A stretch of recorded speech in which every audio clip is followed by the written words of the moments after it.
नमस्कार साथियों, मैं हेमराज चौधरी आप सभी का इस अपबाइंड के ऑनलाइन प्लेटफॉर्म में हार्दिक स्वागत करता हूं।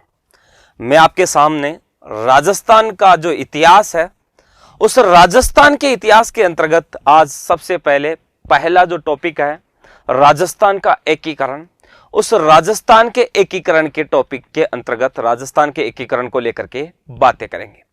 लेकिन कुछ बातें अपन यहां पर चाहे भारत के एकीकरण को लेकर के जो देशी रियासतें थी उनके एकीकरण को लेकर के मैं यहाँ पर बातें जरूर करूंगा आपके सामने।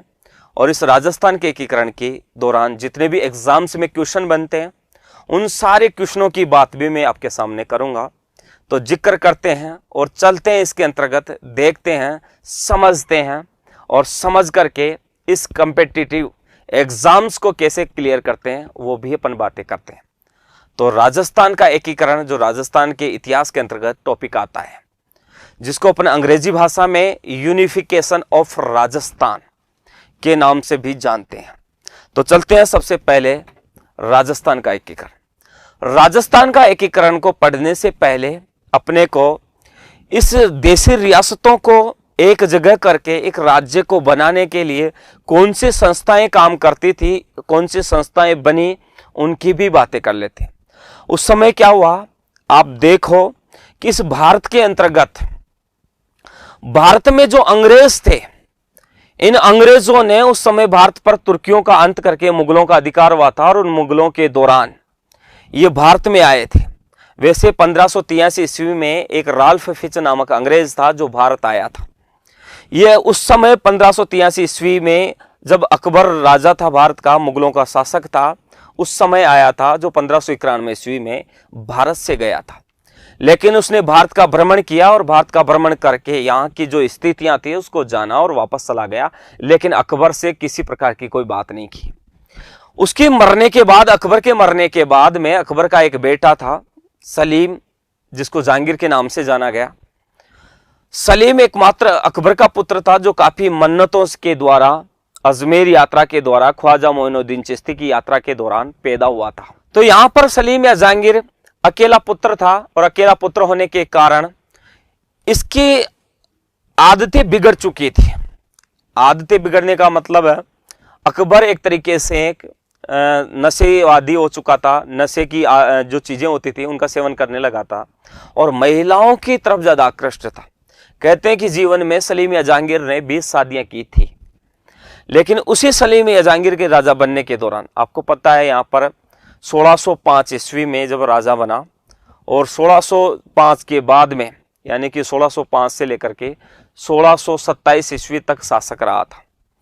लेकिन उसी दौरान मैं बात करता हूं कि यहाँ पर जब सलीम या जहांगीर राजा रहा था उस समय अंग्रेजों का आगमन हुआ और इन अंग्रेजों के आगमन के दौरान उस समय अंग्रेजों ने फ्रांसीसियों पर आक्रमण करके उनसे जो कंपनी काम कर रही थी उनके अधीन फ्रांसीसी ईस्ट इंडिया कंपनी उसको खरीद लिया और अंग्रेजों ने उसे खरीद करके 1600 ईस्वी में यहाँ पर फ्रांसीसियों को पराजित करके वापस अपने राष्ट्र की ओर लौटा दिया गया, भेज दिया गया और अंग्रेजों का यहाँ पर अधिकार हो गया। अंग्रेजों ने इस कंपनी का नाम बदल करके ब्रिटिश ईस्ट इंडिया कंपनी कर दिया गया।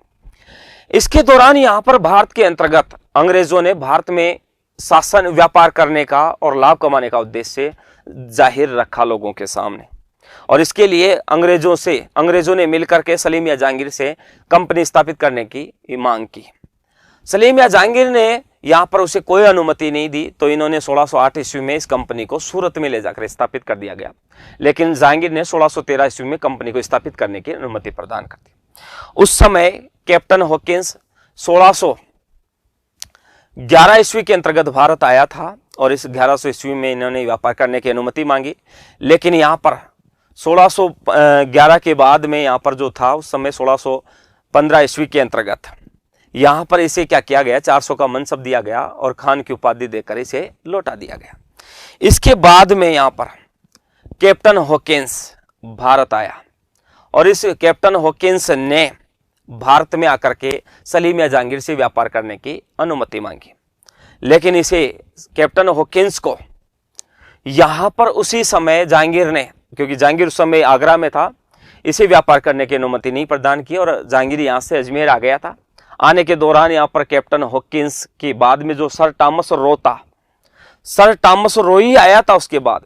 तो सर टॉमस रो अजमेर में जाकर के जहांगीर से मिला, तो जहांगीर ने इसे जनवरी 1616 ईस्वी में व्यापार करने की क्या कर दी, अनुमति प्रदान कर दी। उसके बाद में भारत में अंग्रेजों ने व्यापार करने के उद्देश्य से व्यापार करते रहे और लाभ कमाते रहे। धीरे धीरे भारत में उस समय पूरे भारत में 565 देशी रियासतों के राजा शासन करते थे और इन राजाओं की कमियों को देख करके यहां पर इन्होंने फायदा उठाना शुरू कर दिया गया। 1848 ईस्वी की बातें थी। 1848 ईस्वी के अंतर्गत यहां पर उस समय जो था मैं बात करूं 1947 ईस्वी की, थोड़ा सा पहले, तो लॉर्ड कैनिंग यहां भारत आया था। लॉर्ड कैनिंग यहां जब भारत आया था तो उस समय यहां पर लॉर्ड कैनिंग ने क्या किया गया, यहां पर भारत के अंतर्गत जो जितनी भी कमियां थी उनको देख करके इसका फायदा उठाना शुरू कर दिया गया और धीरे धीरे कानून बना करके देशी रियासतों के राजाओं को मिलाना शुरू कर दिया गया। उसी दौरान भारत में भी यहां पर कई नेता थे जो यहां पर भारत के हितार्थ काम करते थे। उनमें से एक व्यक्ति था जिसका नाम था सरदार वल्लभ भाई पटेल। सरदार वल्लभ भाई पटेल जो ये छोटी छोटी रियासतें अलग अलग थी, इनको एक मिला करके यहां पर राज्यों का निर्माण करना चाहते थे और ये सारे राज्य मिलकर के एक राष्ट्र का निर्माण करना चाहते थे।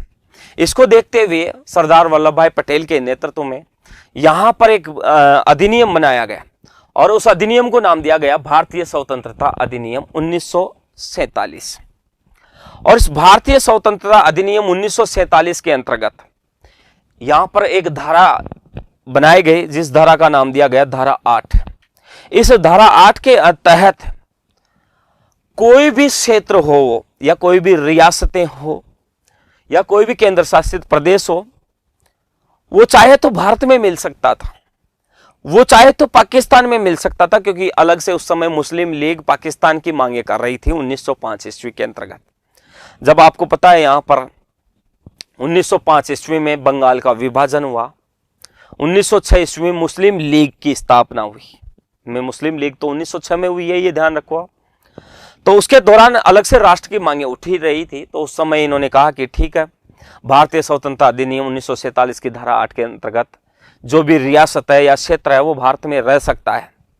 जो भारत में रहना नहीं चाहता है वो पाकिस्तान में जाकर के रह सकता है, या वो अगर भारत में भी नहीं रहे, पाकिस्तान में भी नहीं रहे, तो वो अलग से एक स्वतंत्र राष्ट्र बना सकता है। उसे यहां पर इसके अंतर्गत कानून के अंतर्गत यहां पर अनुमति है।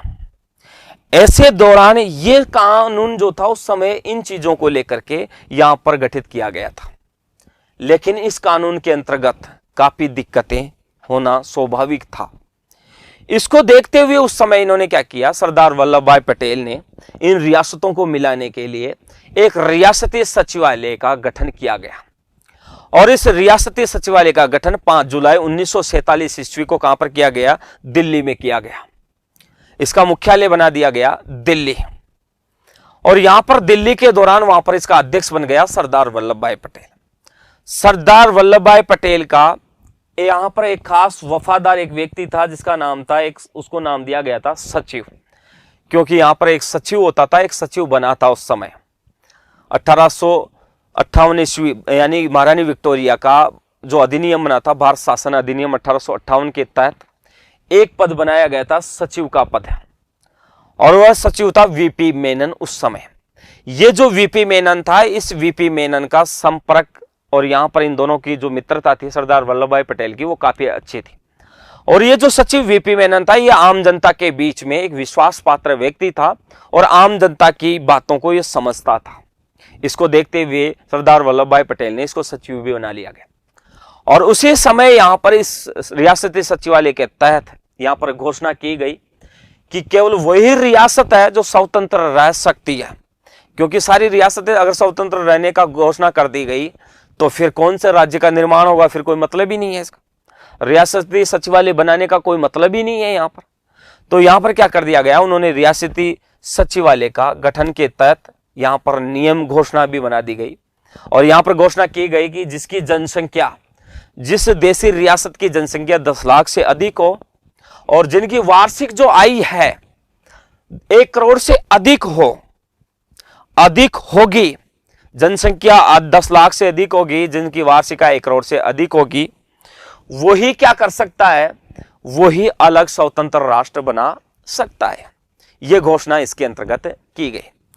और इस नियम के अंतर्गत यहां पर राजस्थान की अगर मैं बात करूं, क्योंकि राजस्थान की बातें हो रही है, राजस्थान का एकीकरण की बातें हो रही है, तो इस राजस्थान के एकीकरण के दौरान ऐसी 4 रियासतें आती थी जिनकी जनसंख्या यहां पर क्या थी, यहां पर 10 लाख से अधिक थी और वार्षिक आय कितनी थी, 1 करोड़ से अधिक थी। ऐसी कौन सी रियासतें आती थी, तो देखो यहां पर एक तो आती थी उदयपुर,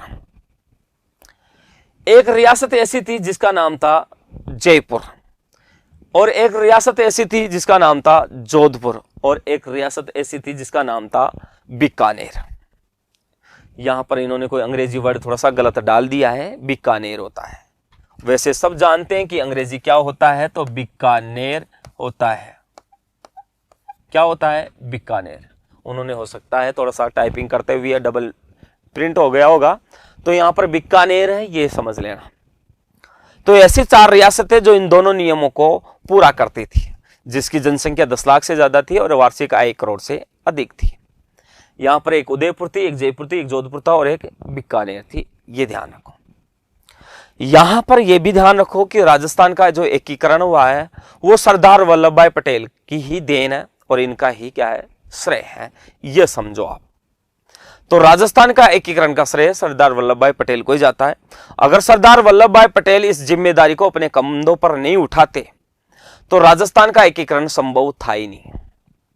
तो राजस्थान का एकीकरण कैसे संभव है, किसके द्वारा संभव हुआ है, तो सरदार वल्लभ भाई पटेल के द्वारा। क्योंकि उस समय जब आपको पता है यहां पर भारत का एक वायसराय था जिसका नाम था लॉर्ड माउंटबेटन। लॉर्ड माउंटबेटन से यहां पर जाकर के इन्होंने बात की। तो बात करने के दौरान मैं 1857 की क्रांति की बातें नहीं कर रहा, क्योंकि 1857 की क्रांति का जो गवर्नर जनरल था तो लॉर्ड कैनिंग ही था, इसमें कोई बातें नहीं। अगर पीछे मैंने कोई रिपीट कर दिया हो तो बच्चों को पता होना चाहिए। 1848 ईस्वी में तो भारत का गवर्नर जनरल लॉर्ड डलहौजी बनकर के आए थे, इसमें कोई दो राय नहीं है, सन की बातें हो रही है। उसके बाद में तो यहां पर देखो कि सरदार वल्लभ भाई पटेल ने लॉर्ड माउंटबेटन से जाकर के बातें की गई। और यहां पर जो जिस समय है, जैसे मैं बात करता हूं, यहां पर जम्मू कश्मीर है, यहां पर हैदराबाद है, जूनागढ़ है, गोवा है, पांडिचेरी है, इन राजाओं से भी जाकर के इन्होंने बातें की। तो उन्होंने कहा कि ऐसी बात है, हमने अंग्रेजों के अधीनता पत्र पर साइन कर दिया है, इसलिए हमारी सारी शक्तियां यहां पर वायसराय या गवर्नर जनरल के अधीन है, हम कुछ भी नहीं कर सकते। अगर वो हमें कानून से इस संधि पत्र से अगर हमें मुक्त कर देंगे तो हम हमारा डिसीजन स्वयं ले लेंगे और हम इस रियासतों के एकीकरण के दौरान हम संधि पत्र पर तुम्हारे यहां पर एकीकरण पर क्या कर देंगे, साइन कर देंगे। इन्होंने सभी राजाओं से जाकर के मिला। तो सभी राजाओं ने यहां पर अपनी सी जो बात थी वो सब सरदार वल्लभ भाई पटेल के सामने रख दी। सरदार वल्लभ भाई पटेल ने पहले लॉर्ड माउंटबेटन से मिलकर के गए थे, पर लॉर्ड माउंटबेटन ने कह दिया कि अगर देसी रियासतें इस एकीकरण पर साइन करना चाहते हैं तो कर सकती है, हमें कोई आपत्ति नहीं है। लेकिन जब राजाओं के पास, देसी रियासतों के राजाओं के पास गए तो उनसे ये बात का पता लगा कि यहां पर हम तो संधि पत्र पर साइन कर चुके हैं, हमारी तो सारी शक्तियां यहां गवर्नर जनरल या वायसराय के अधीन है, हम कुछ भी नहीं कर सकते। वापस सरदार वल्लभ भाई पटेल आए, लॉर्ड माउंटबेटन से आकर के कहा कि तुम तो ऐसे कह रहे थे, तुम तो हमसे छलावा कर रहे हो, हमसे झूठ बोल रहे हो, आप इन देसी रियासतों के राजाओं को तो संधि पत्र पर साइन करवा चुके हो, उनके पास तो कोई भी शक्ति नहीं है, आप उनको या तो संधि पत्र से जो शर्तें हैं उनसे मुक्त करो उन्हें, जब जाकर वो एकीकरण पर साइन कर सकते हैं। तो लॉर्ड माउंटबेटन ने कहा कि ठीक है, हम आज से उनको स्वतंत्र करते हैं। और इस दौरान भारतीय स्वतंत्रता अधिनियम 1947 की धारा 8 के अंतर्गत आज से ये सारी देसी रियासतें स्वतंत्र है, ये एकीकरण पर क्या कर सकती है, साइन कर सकती है। जो नियम तो इस प्रकार से हैं जो मैंने आपके सामने रखे कि यहां पर इनकी जनसंख्या 10 लाख से ज्यादा हो, इनका वार्षिक आय 1 करोड़ से ज्यादा हो, और यहां देखा जाए तो यहां पर यह भी तो पता होना चाहिए, क्या पता होना चाहिए कि यहां पर ये जो है भारत में भी मिले या पाकिस्तान में मिले या स्वतंत्र राष्ट्र है, हमें कोई आपत्ति नहीं है। ऐसा कह करके उन्होंने कर दिया। सरदार वल्लभ भाई पटेल वापस आए और सरदार वल्लभ भाई पटेल ने क्या किया, यहां पर उसी समय देसी रियासतों के राजा से आकर के मिले। मिलकर के इन्होंने क्या किया, सभी राजाओं से जो मिलना चाहते थे, राजस्थान के जो राजा थे, सबसे पहले संधि पत्र पर साइन किया, एकीकरण पर साइन किया। कहने का मतलब यह था।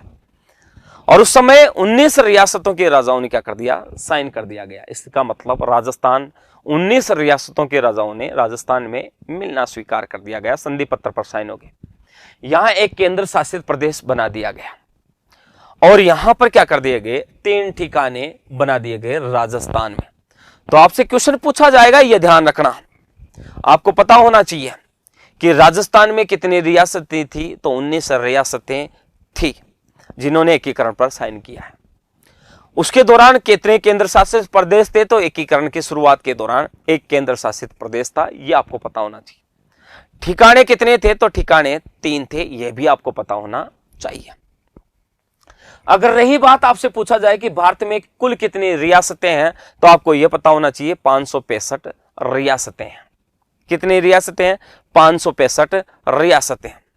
और कितनी रियासतों का एकीकरण हुआ, तो पूरे भारत में 562 रियासतों का क्या हुआ, एकीकरण हुआ। लेकिन यह भी तो पता होना चाहिए कि 3 ऐसी कौन सी रियासतें थी जिनका एकीकरण नहीं हुआ। तो मैं बता देता हूं कि राजस्थान में नहीं, पूरे भारत में 3 रियासतें ऐसी थी जिनका एकीकरण नहीं हुआ।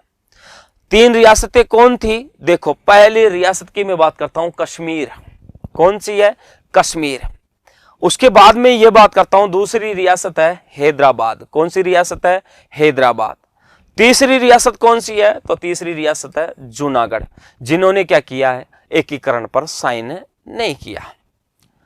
कश्मीर, हैदराबाद और जूनागढ़ 3 रियासतें ऐसी है जिन्होंने एकीकरण पर साइन नहीं किया। आपसे क्वेश्चन कैसा भी आए कि राजस्थान की कितनी रियासतें थी जिन्होंने एकीकरण पर साइन किया, तो 19 रियासतें थी।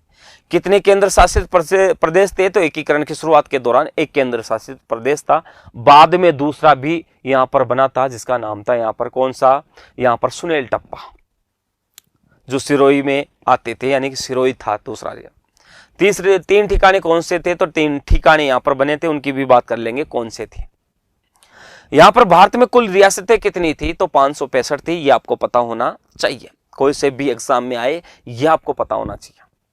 एकीकरण कितने का हुआ, तो 562 का एकीकरण हुआ। 3 रियासतें ऐसी थी भारत में जिनका एकीकरण नहीं हुआ। एक है कश्मीर, दूसरी है हैदराबाद, तीसरी कौन सी है, जूनागढ़। यह आपको पता होना चाहिए। आगे की बात करते हैं। देखो, ये हर एग्जाम में पूछे जाते हैं, ये ध्यान रखना, गलती कभी नहीं करनी है। जो मैं यहां पढ़ा रहा हूं उतना ही ध्यान रखना है, किसी प्रकार की कोई गलती अपने को करनी नहीं है, बस सोच समझ करके अपने को जवाब देना है। ये हर बार हर कंपटीशन में पूछा जाता है, ये भी आपको पता होना चाहिए। तो बात करता हूं, देखो, राजस्थान में जो रियासतें रही है 19, उन रियासतों की भी थोड़ी सी अपन मोटे मोटे रूप से बात कर लेते हैं। आपको यह पता होना चाहिए कि सबसे प्राचीन रियासत कौन सी थी, तो मैं बता देता हूं कि सबसे प्राचीन रियासत मेवाड़ थी। कौन सी थी, मेवाड़। सबसे प्राचीन, सबसे पहले जो रियासत बनी थी वो मेवाड़ी थी, यह आपको पता होना चाहिए। और इस मेवाड़ रियासत का गठन कब हुआ, 566 ईस्वी के दौरान। समय को भी अपने को ध्यान में रखना है। सबसे प्राचीन रियासत मेवाड़, और मेवाड़ का गठन कब हुआ, 566 ईस्वी में, यह ध्यान रखना। मैं बात करता हूं सबसे नवीन रियासत, किसकी बात करता हूं, सबसे नवीन रियासत। और सबसे नवीन रियासत कौन सी है, झालावाड़। कौन सी है, झालावाड़, यह ध्यान रखना। अब सबसे नवीन जो रियासत है वो झालावाड़ है, और इस झालावाड़ रियासत का गठन कब हुआ, तो यह ध्यान रखना, इसका गठन हुआ है 1838 ईस्वी। कब हुआ है, 1838 ईस्वी में, यह आपको पता होना चाहिए। तो ये सबसे प्राचीन रियासत मेवाड़ 566 ईस्वी में गठन हुआ। सबसे नवीन रियासत झालावाड़, जिसका गठन 1838 ईस्वी में हुआ, यह आपको पता होना चाहिए। उसके बाद में देखो, क्षेत्रफल के आधार पर भी रियासतों की थोड़ी सी बात तो कर लेते हैं। तो क्षेत्रफल के आधार पर सबसे बड़ी जो रियासत है वो कौन सी है, मारवाड़। कौन सी है, मारवाड़। क्योंकि सबसे ज्यादा क्षेत्रफल में जो बड़ी फैली हुई है, वो सबसे बड़ी रियासत मारवाड़ को ही मानते हैं। किसको मानते हैं, मारवाड़ को। सबसे क्षेत्रफल के आधार पर सबसे बड़ी रियासत मारवाड़, तो क्षेत्रफल के आधार पर सबसे छोटी रियासत कौन सी है? तो शाहपुरा, जो भीलवाड़ा में पड़ती है। शाहपुरा जयपुर में मत समझ जाना कहीं तुम कि जर जयपुर में शाहपुरा है, नहीं, शाहपुरा भीलवाड़ा में है। यह आपको पता होना चाहिए। कहां पर पड़ता है? ये शाहपुरा में पड़ता है। इसके आधार पर भी, जनसंख्या के आधार पर याद कर लेते हैं, क्योंकि देखो जनसंख्या के आधार पर तो आंकड़े चेंज हो सकते हैं, लेकिन अभी 2, 5, 10 साल तो होंगे नहीं। तो थोड़ा सा ये भी देख लेते हैं कि जनसंख्या सबसे ज्यादा है, जो जनसंख्या के आधार पर सबसे बड़ी जो रियासत है वो कौन सी है? जयपुर। कौन सी है वो रियासत? है जयपुर। ये आपको पता होना चाहिए। जनसंख्या के आधार पर सबसे बड़ी रियासत जयपुर है, ये ध्यान रखना। उसके बाद में मैं बात करता हूं सबसे छोटी रियासत, और सबसे छोटी रियासत कौन सी है? शाहपुरा। और ये शाहपुरा कहां पर पड़ती है? आपको पता होना चाहिए, भीलवाड़ा में, जो मैंने पहले ऊपर की है। तो सबसे छोटी रियासत जनसंख्या के आधार पर शाहपुरा ही पड़ती है, क्षेत्रफल के आधार पर ही शाहपुरा पड़ती है। लेकिन क्षेत्रफल के आधार पर बड़ी रियासत मारवाड़ है, और जनसंख्या के आधार पर कौन सी है? जयपुर, क्योंकि जनसंख्या तो जयपुर में ही है सबसे ज्यादा, लेकिन क्षेत्रफल जयपुर का नहीं है ज्यादा, मारवाड़ क्षेत्र का है। तो आपको ये तो पता होना चाहिए, ये ध्यान रख लो। क्वेश्चन कहां से जाएंगे? कहीं से नहीं जाएंगे। पढ़ना आपको कैसे है ये समझो। आप बच्चे को ये पता होना चाहिए कि पढ़ना क्या है अपने को। उसके बाद में देखो आप, एकमात्र मुस्लिम रियासत भी है राजस्थान की। अगर मैं बात करूं तो, क्योंकि राजस्थान में जनसंख्या की अगर बात कर रहे हैं तो फिर जनसंख्या की अधिकता के आधार पर भी बात कर लेते हैं। तो मुस्लिम रियासत की अपन बात करें तो सबसे मुस्लिम रियासत जो माना गया वो टोंक को माना गया। किसको माना गया? टोंक को माना गया, ये ध्यान रखना। वैसे टोंक का गठन कब हुआ है? तो 1817 ईस्वी में इसका गठन हुआ है, यह आपको पता होना चाहिए। एकमात्र मुस्लिम रियासत कौन सी है? टोंक। और इस टोंक का गठन कब हुआ है? 1817 ईस्वी में, यह आपको पता होना चाहिए। बात करते हैं इसके अलावा भी जाट रियासतों की भी बात कर लेते हैं। और ये जाट जो रियासतें हैं ये 2 है। एक तो है कौन सी? भरतपुर, और दूसरी कौन सी है? धौलपुर। जहां पर जाट ज्यादा रहते थे, जिनकी जनसंख्या ज्यादा थी, तो राजस्थान में जाट रियासतें भी है। एक भरतपुर है और दूसरी कौन सी है? धौलपुर। ये आपको पता होना चाहिए। तो आपको ये पता हो गया कि राजस्थान में अपने जो रियासतें हैं 19 रियासतें। 19 रियासतों में सबसे प्राचीन रियासत कौन सी है? तो मेवाड़ है। और उस मेवाड़ का गठन कब हुआ है? 566 ईस्वी। सबसे नवीन रियासत कौन सी है? तो झालावाड़ है, जिसका गठन कब हुआ है? 1838 ईस्वी में। क्षेत्रफल के आधार पर अपन बात करें तो क्षेत्रफल के आधार पर सबसे बड़ी रियासत मारवाड़ है, इसमें कोई दो राय नहीं। और उसके अलावा क्षेत्रफल के आधार पर सबसे छोटी रियासत की भी अपन ने बात की है, तो शाहपुरा है। जनसंख्या के आधार पर भी अपन ने बात की थी वैसे तो जनसंख्या के आधार पर सबसे बड़ी रियासत जयपुर है और सबसे छोटी रियासत शाहपुरा भीलवाड़ा है। एकमात्र मुस्लिम रियासत कौन सी है? टोंक है, 1817 ईस्वी में। जाट रियासतों की भी बातें करें तो 2 है, एक है भरतपुर और दूसरी कौन सी है? धौलपुर रियासतें, ये ध्यान रखना। आगे की भी बात कर लेते हैं। देखो रियासतों की अगर बातें करें तो देखो रियासतों को क्या होता था, पहले उनकी जो सामर्थ्यवान आर्थिक रूप से और सैन्य रूप से जो मजबूती होती थी, राजा के वर्चस्व जो जितना होता था उसी अकॉर्डिंग उनको क्या किया जाता था? सरकारी रूप से उनको तोपों की सलामी दी जाती थी। ये आपको पता होना चाहिए। तो ये भी देखो आप उस समय या तो जयपुर की या जोधपुर की या उदयपुर की या बीकानेर की, इन रियासतों की ही क्या हो सकती है? वर्चस्व ज्यादा हो सकता है। लेकिन सर्वाधिक जो तोपें हैं, तोपों की जो सलामी दी जाती थी, वो एकमात्र रियासत थी उदयपुर, और इसको सर्वाधिक तोपों की सलामी दी जाती थी, और वो भी कितनी? 19 तोपों की। तो ये भी पता होना चाहिए आपको। तो क्वेश्चन कैसा भी आए, बस अपने को जब पता ना परफेक्ट, तो डाउट किसी प्रकार का रहेगा नहीं। ये मैं कहता हूं आपको, डाउट में जीवन में छोड़ूंगा ही नहीं, ये आप ध्यान रखना। अपने को पढ़ना वैसा है जो एग्जाम में हूबहू उठ करके आते हैं। मैं पढ़ाऊंगा वही जो एग्जाम में ऐसे के ऐसे उठ करके आते हैं, ये घबराना नहीं है आपको। इसके अलावा अपन ने बात की कि सर्वाधिक तोपों की सलामी उदयपुर को मिलती थी, 19। ऐसी बात नहीं है कि बाकी को नहीं मिलती थी, पर उनको इनकी अपेक्षा कम मिलती थी। इसके अलावा ऐसी रियासतें थी जिनको तोपों की सलामी मिलती ही नहीं थी। तो यहां पर आपको पता है किशनगढ़ पहले किशनगढ़ स्वतंत्र था, आजकल तो किशनगढ़ अजमेर में आ गया। शाहपुरा, तो शाहपुरा कहां पर पड़ता है? भीलवाड़ा में। ये दो रियासतें ऐसी थी जिन्हें तोपों की सलामी का अधिकार नहीं था, इन्हें तोपों की सलामी प्रदान नहीं की जाती थी, अधिकार में नहीं था ये।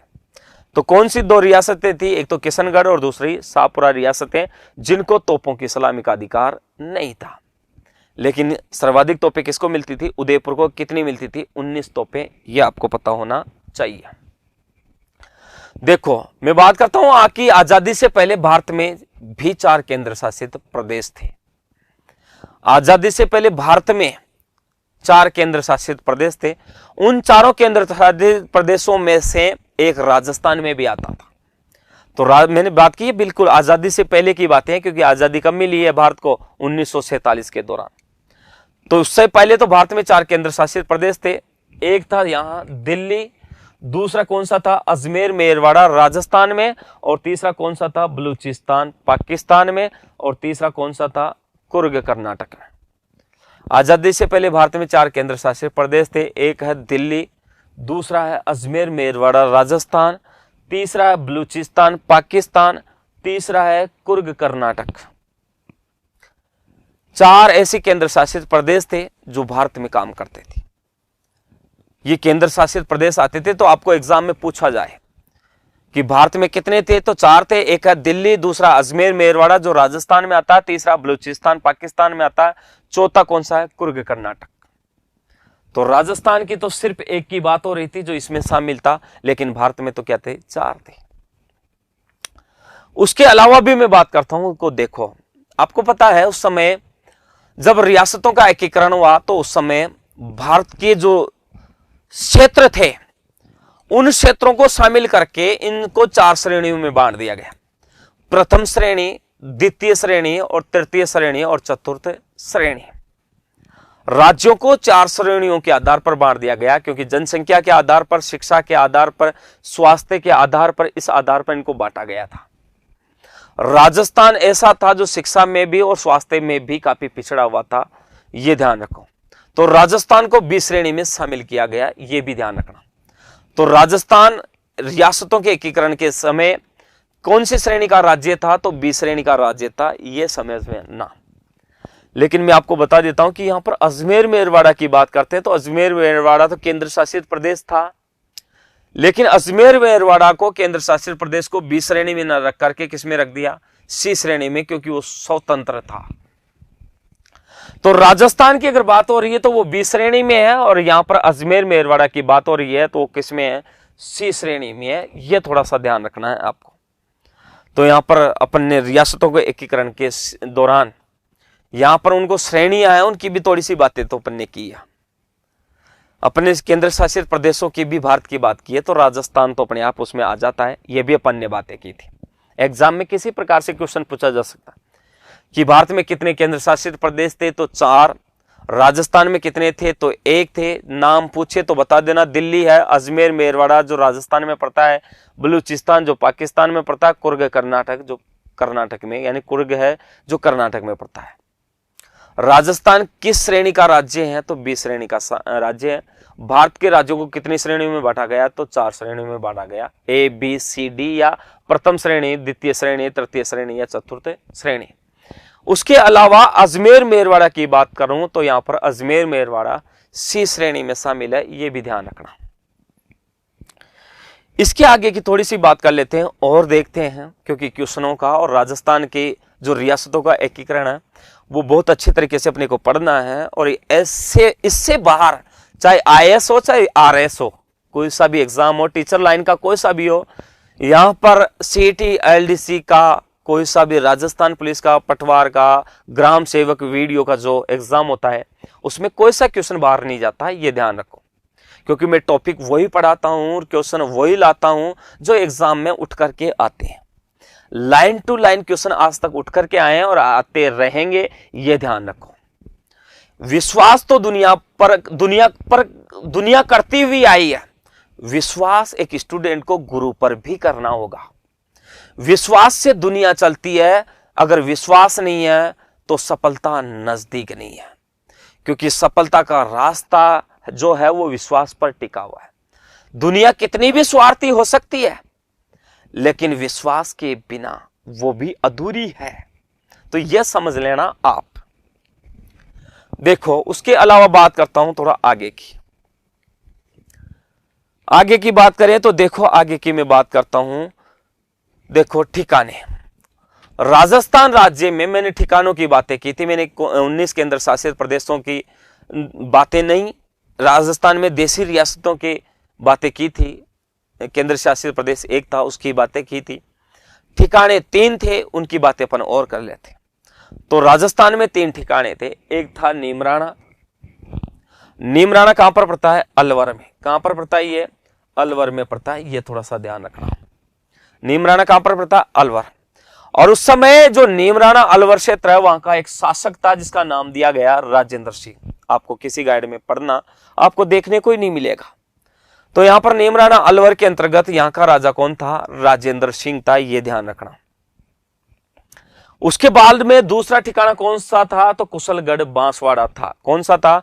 कुशलगढ़ बांसवाड़ा। और यहां का राजा कौन था? हरेंद्र सिंह। कौन था यहां? हरेंद्र सिंह, यह ध्यान रखना। दूसरा राजा कौन था? कुशलगढ़ बांसवाड़ा का हरेंद्र सिंह था, यह ध्यान रखना। तो दूसरा ठिकाना बांसवाड़ा, पहला नीमराणा अलवर। नीमराणा अलवर का शासक कौन था? तो राजेंद्र सिंह, यह आपको ध्यान रखना। कुशलगढ़ बांसवाड़ा दूसरा शासक था और दूसरा ठिकाना था और उसका शासक था हरेंद्र सिंह। यहां यह भी बात करते हैं कि यहां सबसे बड़ा ठिकाना कौन सा था? तो यह ध्यान रखना, लावा था। कौन सा ठिकाना था? लावा ठिकाना सबसे बड़ा ठिकाना था। आप देखो, लावा आजकल लावा टोंक जिले में आता है, देख लो आप, लेकिन उस समय का सबसे बड़ा ठिकाना था, यह समझ लो। लेकिन जब टोंक, क्योंकि टोंक का गठन कब हुआ? 1817 ईस्वी में। लेकिन अपन रियासतों का एकीकरण तो पहले पढ़ रहे हैं। क्या पढ़ रहे हैं? रियासतों का एकीकरण तो अपन पहले ही पढ़ रहे हैं, ये ध्यान रखो। तो उस समय तो जयपुर रियासत में आता था, ये ध्यान रखना। तो सबसे बड़ा ठिकाना लावा पहले जयपुर रियासत में आता था और समय प्रमुख कौन था? प्रदीप सिंह इस समय लावा ठिकाना का प्रमुख था। आजकल तो टोंक में ठिकाना आता है ये, इसलिए ये दोनों चीजें ध्यान रखना। अगर टोंक का नाम नहीं आए ना, तो आंसर अपने आप कौन सा हो जाएगा? लावा। ये समझ लेना। अगर मान लो दोनों ही आ जाए गुरुजी, तो क्या करें अपन? तो पहले ध्यान रखना कि उस समय रियासतों के एकीकरण के समय लावा ठिकाना किस रियासत में आता था, यह ध्यान रखना। तो जयपुर ही आंसर होगा। उसके बाद में अपन बात करता हूं सबसे छोटा ठिकाना। किस में सबसे छोटा ठिकाना की बात करता हूं, तो यह कौन सा है? टोंक। कौन सा आता है? टोंक। मैंने कहा था, क्योंकि टोंक का निर्माण 1817 ईस्वी में, और समय यहां का जिसने गठन किया था टोंक का, वो कौन था? मोहम्मद अली। ये ध्यान रखना। जो ठिकाना का उस समय प्रमुख था वो कौन था? मोहम्मद अली। ये भी ध्यान रखना थोड़ा सा। तो ठिकाने अच्छे समझ लिए होंगे, एग्जाम में तो आते ही आते हैं, ये आप ध्यान रखना, हर एग्जाम में आते हैं, ये समझ लेना। उसके बाद में मैं बात करता हूं राजस्थान का एकीकरण के दौरान कि एकीकरण किस प्रकार से हुआ। तो राजस्थान का एकीकरण कब शुरू हुआ, इसकी भी बातें आती है। तो राजस्थान का जो एकीकरण हुआ है वो 18 मार्च 1948 ईस्वी में हुआ है, ये थोड़ा सा ध्यान रखना। राजस्थान का एकीकरण की शुरुआत कब हुई है? 18 मार्च 1948 ईस्वी को हुई है, यह थोड़ा सा ध्यान रखना। आपसे कई बार, हर बार क्वेश्चन पूछा जाता है कि राजस्थान का एकीकरण की शुरुआत कब हुई? तो 18 मार्च 1948 ईस्वी को हुई है, यह भी देखो, यह भी आपको पढ़ना है, याद रखना। उसके बाद में मैं बात करता हूं समापन की। तो इसका समापन कब हुआ है? तो 1 नवंबर 1956 ईस्वी को राजस्थान का एकीकरण का समापन हुआ है, यह भी देखो। उसके बाद में मैं बात करता हूं राजस्थान का एकीकरण का समापन 1 नवंबर 1956 ईस्वी को हुआ। इसका मतलब राजस्थान का एकीकरण 1 नवंबर 1956 ईस्वी को पूरा हुआ, यह भी आपको ध्यान रखना है। राजस्थान का एकीकरण कितने समय में हुआ, यह आपको पता होना चाहिए। तो राजस्थान का एकीकरण पूरा होने में इन जो स्वतंत्र राष्ट्र थे, अपने आप को स्वतंत्र राष्ट्र मानते थे, उन्होंने साइन करते करते कितना समय लग गया? 8 वर्ष 7 माह और 14 दिन का। 8 वर्ष 7 माह और 14 दिन का, कहने का मतलब वर्ष 8 है, इससे एक कम 7 है, और 7 का दुगना कितना है? 14 है, यह ध्यान रखना। तो समय राजस्थान का एकीकरण में 8 वर्ष 7 माह और 14 दिन का समय लगा था। कितने चरणों में पूरा हुआ, तो ये ध्यान रखना 7 चरणों में पूरा हुआ, ये भी ध्यान रखना। राजस्थान का एकीकरण कितने चरणों में हुआ, 7 चरणों में। शुरुआत कब हुई, 18 मार्च 1948 ईस्वी में, समापन 1 नवंबर 1956 में। समय 8 वर्ष 7 माह और 14 दिन का समय लगा था। कितने चरण थे, 7 चरण थे, ये ध्यान रखना। आगे की बात करते हैं तो देखो, सबसे पहले राजस्थान का जो चरण था, पहला चरण, पहले चरण की बात करते हैं। यहां से भी बहुत ज्यादा क्वेश्चन आते ही आते हैं और आएंगे, कोई बड़ी बात भी नहीं है, क्योंकि राजस्थान के चरणों की अगर अपन बात कर रहे थे, देखो अभी बात कर रहे थे कि 7 चरणों में हुआ है। शुरुआत 18 मार्च 1948 ईस्वी में हुई है, समापन 1 नवंबर 1956 में हुआ है। तो इसका मतलब समय लगा 8 वर्ष 7 माह और 14 दिन का। तो 7 चरणों की अपन बात करते हैं, ये भी ध्यान रखना। तो राजस्थान का पहला चरण है जिसका नाम है मत्स्य संघ। क्या नाम है, मत्स्य संघ। अब ये जो मत्स्य संघ था, इस मत्स्य संघ का नामकरण किसी न किसी व्यक्ति ने किया होगा। जैसे बात करते हैं कि मेरा नामकरण है, तो मेरा नामकरण मेरे माता पिता ने किया होगा, तो वो तो किसी व्यक्ति की बात करो, किसी व्यक्ति विशेष की बात करो, किसी स्थान की बात करो, नामकरण तो होता ही है। किसी कार्य को लेकर के, किसी स्थान की प्रसिद्धि को लेकर उसका नामकरण हो जाता है। किसी धर्म को, देवता को लेकर के उस क्षेत्र का नामकरण हो जाता है। किसी व्यक्ति को समाज सुधार के कार्यों को लेकर के उसका नामकरण हो जाता है। वही बातें हैं। तो यहां पर क्या हुआ, इसको पहला चरण जो था उसको नाम दिया गया मत्स्य संघ। और ये नाम किसने दिया गया था, के.एम. मुंशी के द्वारा। किसके द्वारा, के.एम. मुंशी के द्वारा इसको नाम दिया गया था मत्स्य संघ।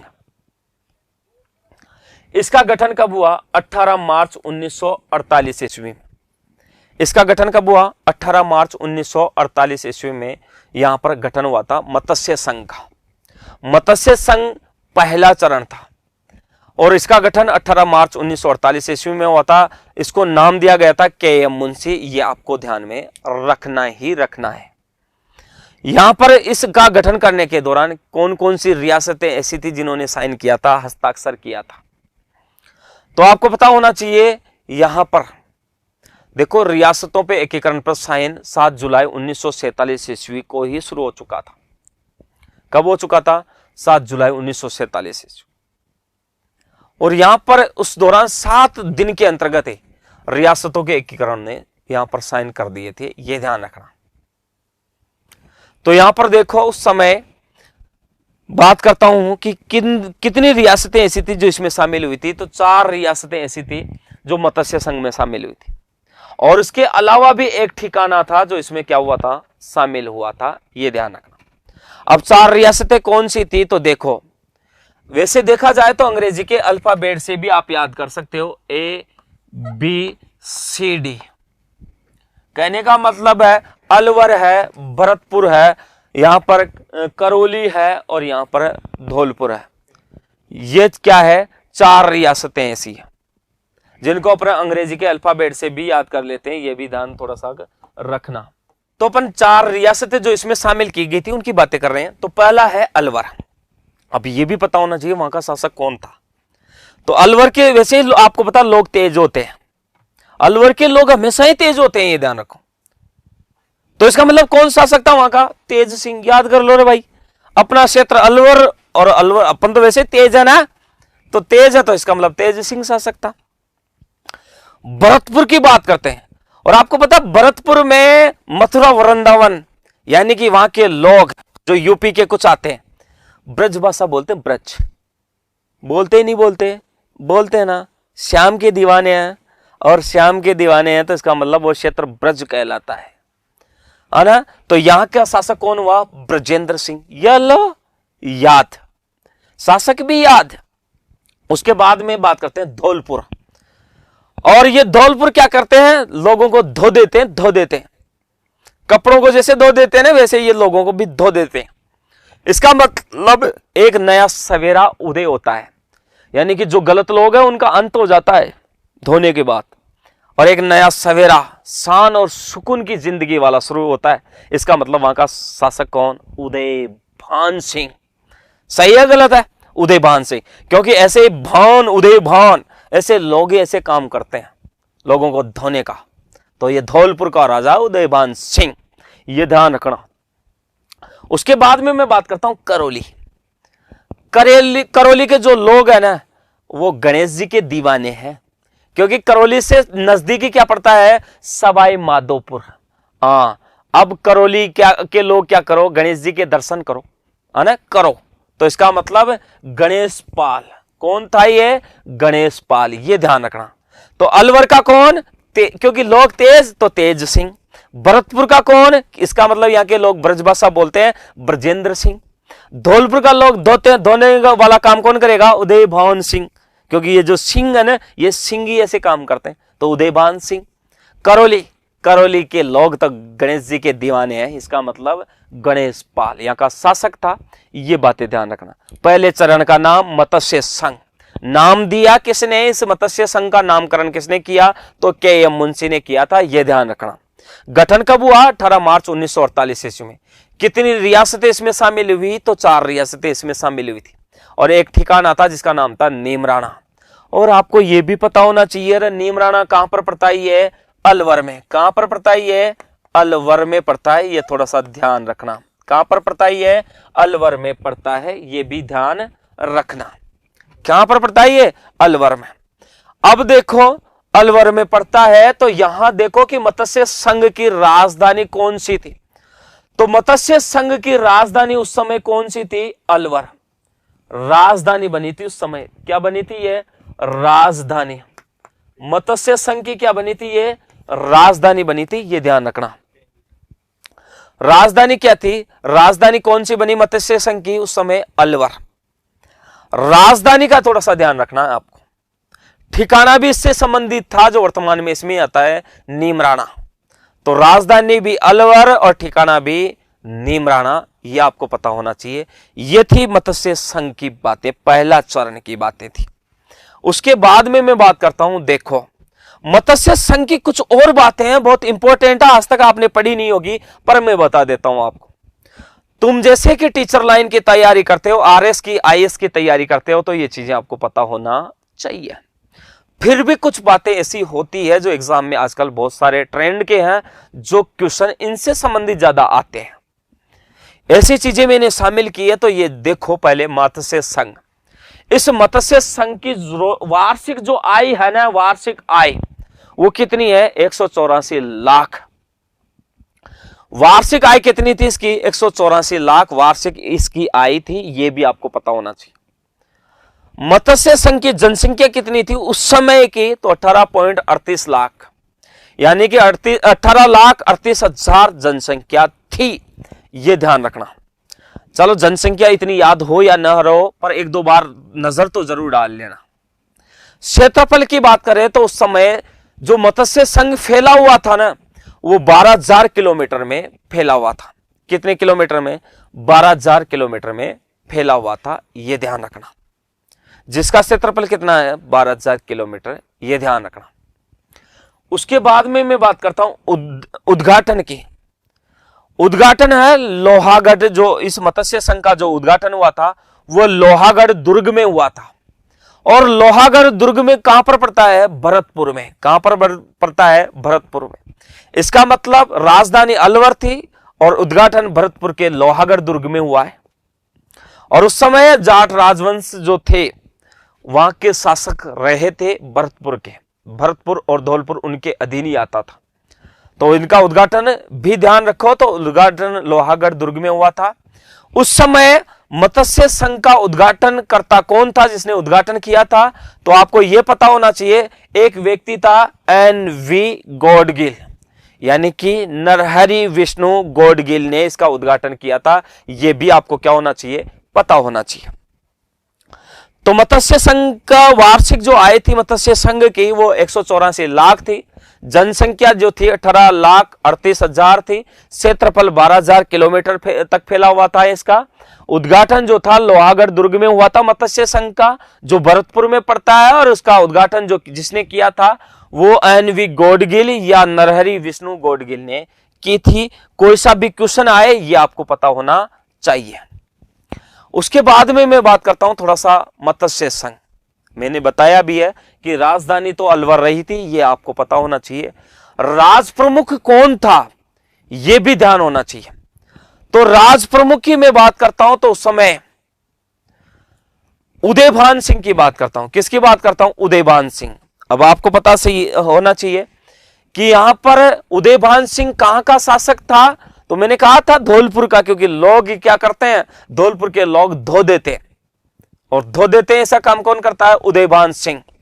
तो धौलपुर का शासक कौन था? उदयभान सिंह, जो यहां पर राज प्रमुख रहा था, प्रमुख नेता था, कहने का मतलब मत्स्य संघ का, यह ध्यान रखना। तो राज प्रमुख उस समय उदयभान सिंह था, और यह उदयभान सिंह कहां का था यह आपको पता होना चाहिए। तो यह था धौलपुर का। मेरा थोड़ा सा क्या है, लेफ्ट हैंडर हूं मैं, लेफ्ट हाथ चलता है, मैं थोड़ा सा ये ध्यान रखना है ना। हाँ, तो उस समय धौलपुर का शासक था उदयभान सिंह, जो राज प्रमुख बना था, यह भी ध्यान रखना। प्रधानमंत्री की मैं बात करूं तो प्रधानमंत्री कौन था? शोभाराम कुमावत। कौन था? शोभाराम कुमावत प्रधानमंत्री था उस समय मत्स्य संघ का। तो पहला प्रधानमंत्री कौन बना? शोभाराम कुमावत, यह ध्यान रखना, मत्स्य संघ का।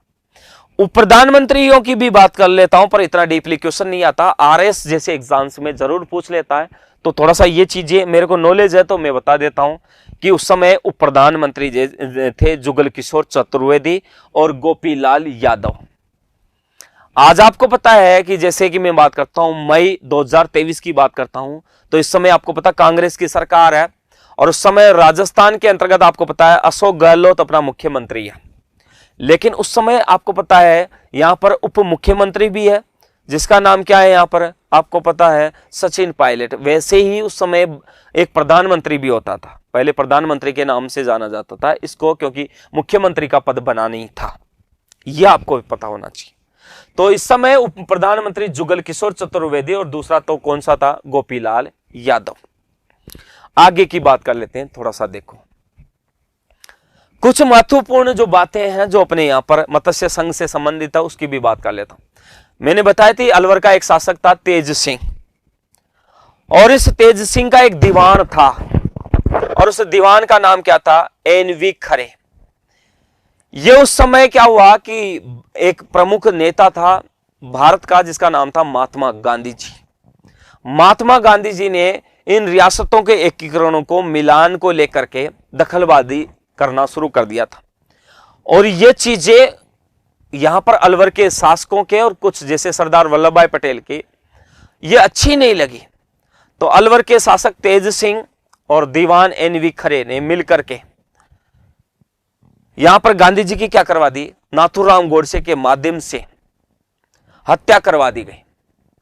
और यहां पर क्या हुआ? महात्मा गांधी जी की हत्या करवाने के दौरान जब इनकी जांच करने के लिए कमेटी बनी, तो यहां पर अलवर के शासकों पर भी शक हुआ, तो इनको क्या कर दिया गया? नजरबंद कर दिया गया है, ये ध्यान रखना, नजर रखी गई इनके ऊपर। तो ये संबंधित चीजें हैं जो भी ध्यान रखना आप। उसके बाद में मैं बात करता हूं मान सिंह। ये उस समय आपको पता है कि यहां पर भरतपुर का एक शासक था ब्रजेंद्र सिंह। उस ब्रजेंद्र सिंह का ये मान सिंह जो था भाई था। कहीं तुम आमेर का राजा समझ जाओ, जयपुर का राजा समझ जाओ, नहीं, ये मान सिंह ब्रजेंद्र का भाई था। इसने कहा था रियासतों के एकीकरण को लेकर के, मत्स्य संघ का जब विलय पत्र प्रसारण हुआ था, तो उस समय समझ गया था ये कि यहां पर जाट जो है, जाटों को खतरा है, जाट जो झंडा है, जो जाट झंडा लेकर के खड़े हैं, वो खतरे में है, ये ध्यान रखो। और उस समय जाटों की दो रियासतें थी, यहां पर अलवर और भरतपुर। तो मान सिंह ने इनको लेकर के कहा था कि जाट झंडा खतरे में है। उसके बाद में देखो कि जुगल किशोर चतुर्वेदी की बात करें तो जुगल किशोर चतुर्वेदी जो है, जो उस समय दूसरा जवाहरलाल नेहरू कहलाता था। वैसे जवाहरलाल नेहरू तो आपको पता है कि पंडित जवाहरलाल नेहरू जो भारत का प्रथम प्रधानमंत्री बना था निर्वाचन के दौरान, लेकिन यहां पर जुगल किशोर चतुर्वेदी को दूसरा जवाहरलाल नेहरू के नाम से उपमा दी गई है। यह भी थोड़ा सा ध्यान रख लेना, क्योंकि ये ज्यादा क्वेश्चन पूछे ही जाते हैं, और मेरी तो हर लाइन उठ करके आएगी, ये भी आप ध्यान रखना। देखो, राजस्थान एकीकरण का दूसरा चरण की अपन क्या करते हैं, थोड़ी सी बात कर लेते हैं। तो राजस्थान एकीकरण का दूसरा चरण की बात करें तो दूसरा चरण देखो, यहां पर दूसरा चरण नाम दिया गया था पूर्व और वैसे देखा जाए तो इसको पूरा नाम है पूर्व राजस्थान संघ। पूर्व राजस्थान संघ है इसका पूरा नाम। तो वैसे राजस्थान का दूसरा चरण का नाम है पूर्व राजस्थान। वैसे राजस्थान शब्द का प्रयोग जो हुआ है वो दूसरे चरण में हुआ है, लेकिन यहां राजस्थान शब्द को मान्यता नहीं दी गई थी केंद्र सरकार के द्वारा। यह भी थोड़ा सा ध्यान रखना, आपसे क्वेश्चन कई बार आया हुआ है और क्वेश्चन पूछा भी गया है। यह भी ध्यान रखो कि राजस्थान शब्द का प्रयोग कब हुआ, तो दूसरे चरण में। राजस्थान शब्द को मान्यता कब मिली, तो 26 जनवरी 1950 ईस्वी में छठे चरण के दौरान राजस्थान शब्द को मान्यता दी गई।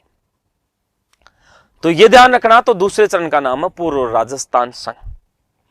दूसरे चरण का गठन कब हुआ, तो यह भी आपको पता होना चाहिए। 25 मार्च 1948 ईस्वी को दूसरे चरण का क्या हुआ है, गठन हुआ है। यह ध्यान रखो कब गठन हुआ है, 25 मार्च 1948 ईस्वी को दूसरे चरण का गठन हुआ है। अब दूसरे चरण का गठन 25 मार्च को हुआ है, तो आपको मैं ये भी क्वेश्चन पूछ लेता हूं कि पहले चरण का गठन कब हुआ। तो यहां पर आपको पता है पहले चरण का गठन यहां 18 मार्च 1948 ईस्वी को हुआ है। उसके बाद में दूसरा कब हुआ है, 25 मार्च की बात कर रहे हो आप, तो 25 मार्च को ही हुआ है, 25 मार्च 1948 ईस्वी को। इस दूसरे चरण में कितनी रियासतें शामिल हुई, तो 9 रियासतें यहां शामिल हुई। 9 रियासतें कौन सी थी उसकी भी बात करेंगे, लेकिन आपको पता शॉर्ट ट्रिक बता देता हूं मैं। बाबू झाड़ो कीको प्रसाटो, ये 9 रियासतें शामिल हुई थी। अभी वो कौन कौन सी है उसकी भी बात कर लेता हूं, लेकिन ये शॉर्ट ट्रिक है, बाबू झाड़ो कीको प्रसाटो। इस दूसरे चरण में एक ठिकाना भी मिला है और उस ठिकाने का नाम है कुशलगढ़, जो कहां पर पड़ता है, बांसवाड़ा। दूसरा ठिकाना कौन सा हुआ, कुशलगढ़ बांसवाड़ा। यह ध्यान रखना है आपको। और इसका 9 रियासतों का विलय हुआ, तो 9 रियासतें कौन सी है दूसरे चरण में, तो देखो एक है बांसवाड़ा, दूसरा है बूंदी, तीसरा है किशनगढ़, चौथा है कोटा, पांचवा है झालावाड़, छठा है डूंगरपुर, सातवां कौन सा हो सकता है, प्रतापगढ़, आठवां कौन सा है, शाहपुरा, और 9वां कौन सा है, टोंक। कौन सा है, टोंक। ये ध्यान रखना। बांसवाड़ा, बूंदी, किशनगढ़, कोटा, झालावाड़, डूंगरपुर, प्रतापगढ़, शाहपुरा और टोंक। बांसवाड़ा, बूंदी, किशनगढ़, कोटा, झालावाड़, डूंगरपुर, प्रतापगढ़, शाहपुरा और टोंक, ये 9 रियासतें। लेकिन 9 रियासतों के राजाओं का नाम भी तो पता होना चाहिए। सही है या गलत है?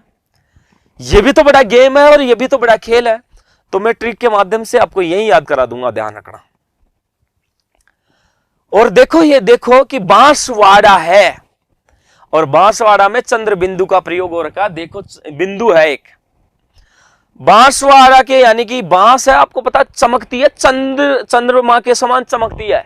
इसका मतलब यहां का राजा बांस चमकती है, चंद्र के समान चमकती है, तो चंद्रवीर सिंह था। यह ध्यान रखना।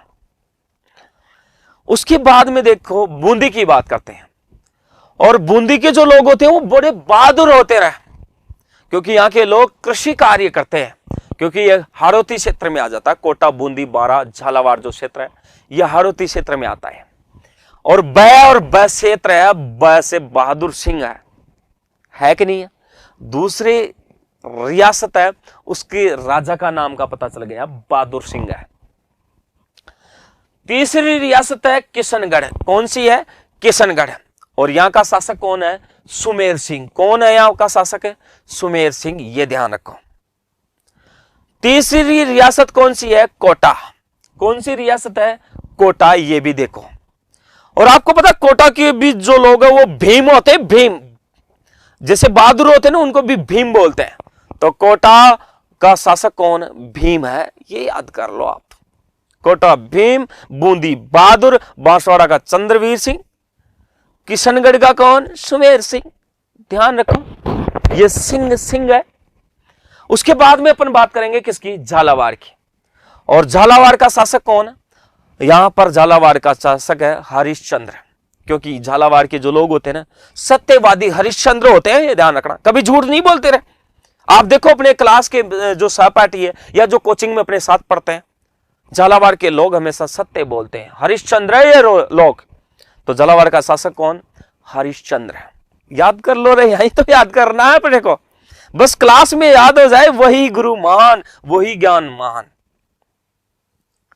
उसके बाद देखो डूंगरपुर की बात करता हूं। किसकी बात करता हूं? डूंगरपुर। और डूंगरपुर है यानी पहाड़ी इलाका है, और डूंगरपुर में पहाड़ों से संबंध किसका हुआ है कि भगवान राम का भाई था लक्ष्मण सिंह, मूर्छित हो गए थे, और हनुमान जी एक बार सजीवनी बूटी लाने के लिए पहाड़ों को उठा करके आए थे। इसका मतलब लक्ष्मण सिंह का संबंध पहाड़ों से है, और यह डूंगरपुर है, डूंगर है, पहाड़ है, इसका मतलब लक्ष्मण सिंह। समझ लो, याद करना अपने को, तो जीके याद होनी चाहिए, ताल्लुकात संबंध बिठाने अपने को और कुछ नहीं करना। उसके बाद चलो आप प्रतापगढ़ है, और प्रतापगढ़ है तो स्वयं ही प्रतापगढ़ है, तो प्रताप सिंह कर दो ना, क्या दिक्कत है आपको? तो प्रताप सिंह वहां का राजा था। उसके बाद में देखो शाहपुरा की बात करते हैं। शाहपुरा कहां पर पड़ता है? भीलवाड़ा। तो शाह आ रहा, तो शाह में शाह शब्द आ रहा, तो सुदर्शन सिंह है।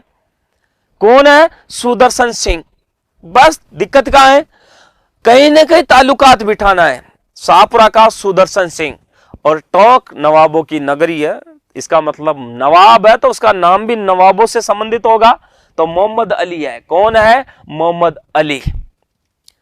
वापस से रिपीट कर लो, बांसवाड़ा का चंद्रवीर सिंह है, बूंदी का बहादुर सिंह है, किशनगढ़ का सुमेर सिंह है, कोटा का भीम सिंह है, झालावाड़ का हरिश्चंद्र है, डूंगरपुर का लक्ष्मण सिंह है, प्रतापगढ़ का प्रताप सिंह है, शाहपुरा का कौन होगा? सुदर्शन देव, और टोंक का मोहम्मद अली। ये थोड़ा सा ध्यान रखना।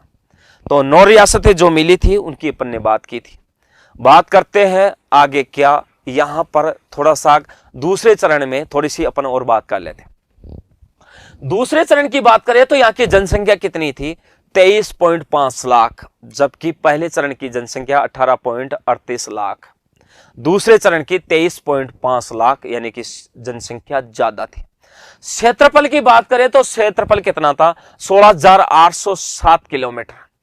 कितना था? 16,807 किलोमीटर था, जबकि पहले चरण का क्षेत्रफल 12,000 किलोमीटर था। ये ध्यान रखो। तो दूसरे क्षेत्रफल के 16,807 किलोमीटर है। उसके बाद अपन बात करें तो देखो दूसरे चरण की वार्षिक आय कितनी है, तो ध्यान रखना वार्षिक आय होगी उनकी 2 करोड़ से अधिक, क्योंकि आपको पता है 184 लाख जो थी पहले चरण मत्स्य संघ की आय थी। तो दूसरे चरण की आय कितनी है? 2 करोड़ से अधिक है, क्योंकि क्षेत्रफल भी ज्यादा, जनसंख्या भी ज्यादा, तो आय भी ज्यादा होगी। ये ध्यान रखो, यही तो चीजें अपने को याद करनी है, ये तो सारी ट्रिक्स होती है।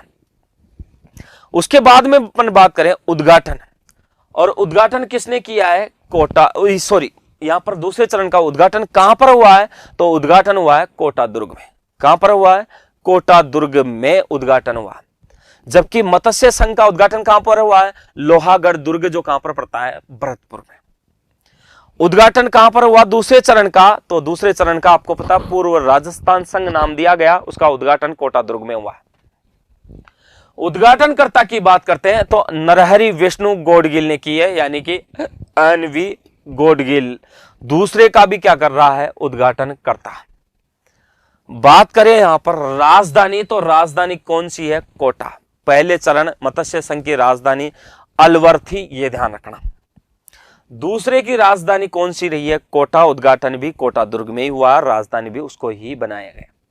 लेकिन पहले चरण में उद्घाटन लोहागढ़ दुर्ग भरतपुर में और राजधानी अलवर को बनाया गया। राज प्रमुख कौन था? तो यहां पर भीम सिंह था। भीम सिंह कहां का शासक है?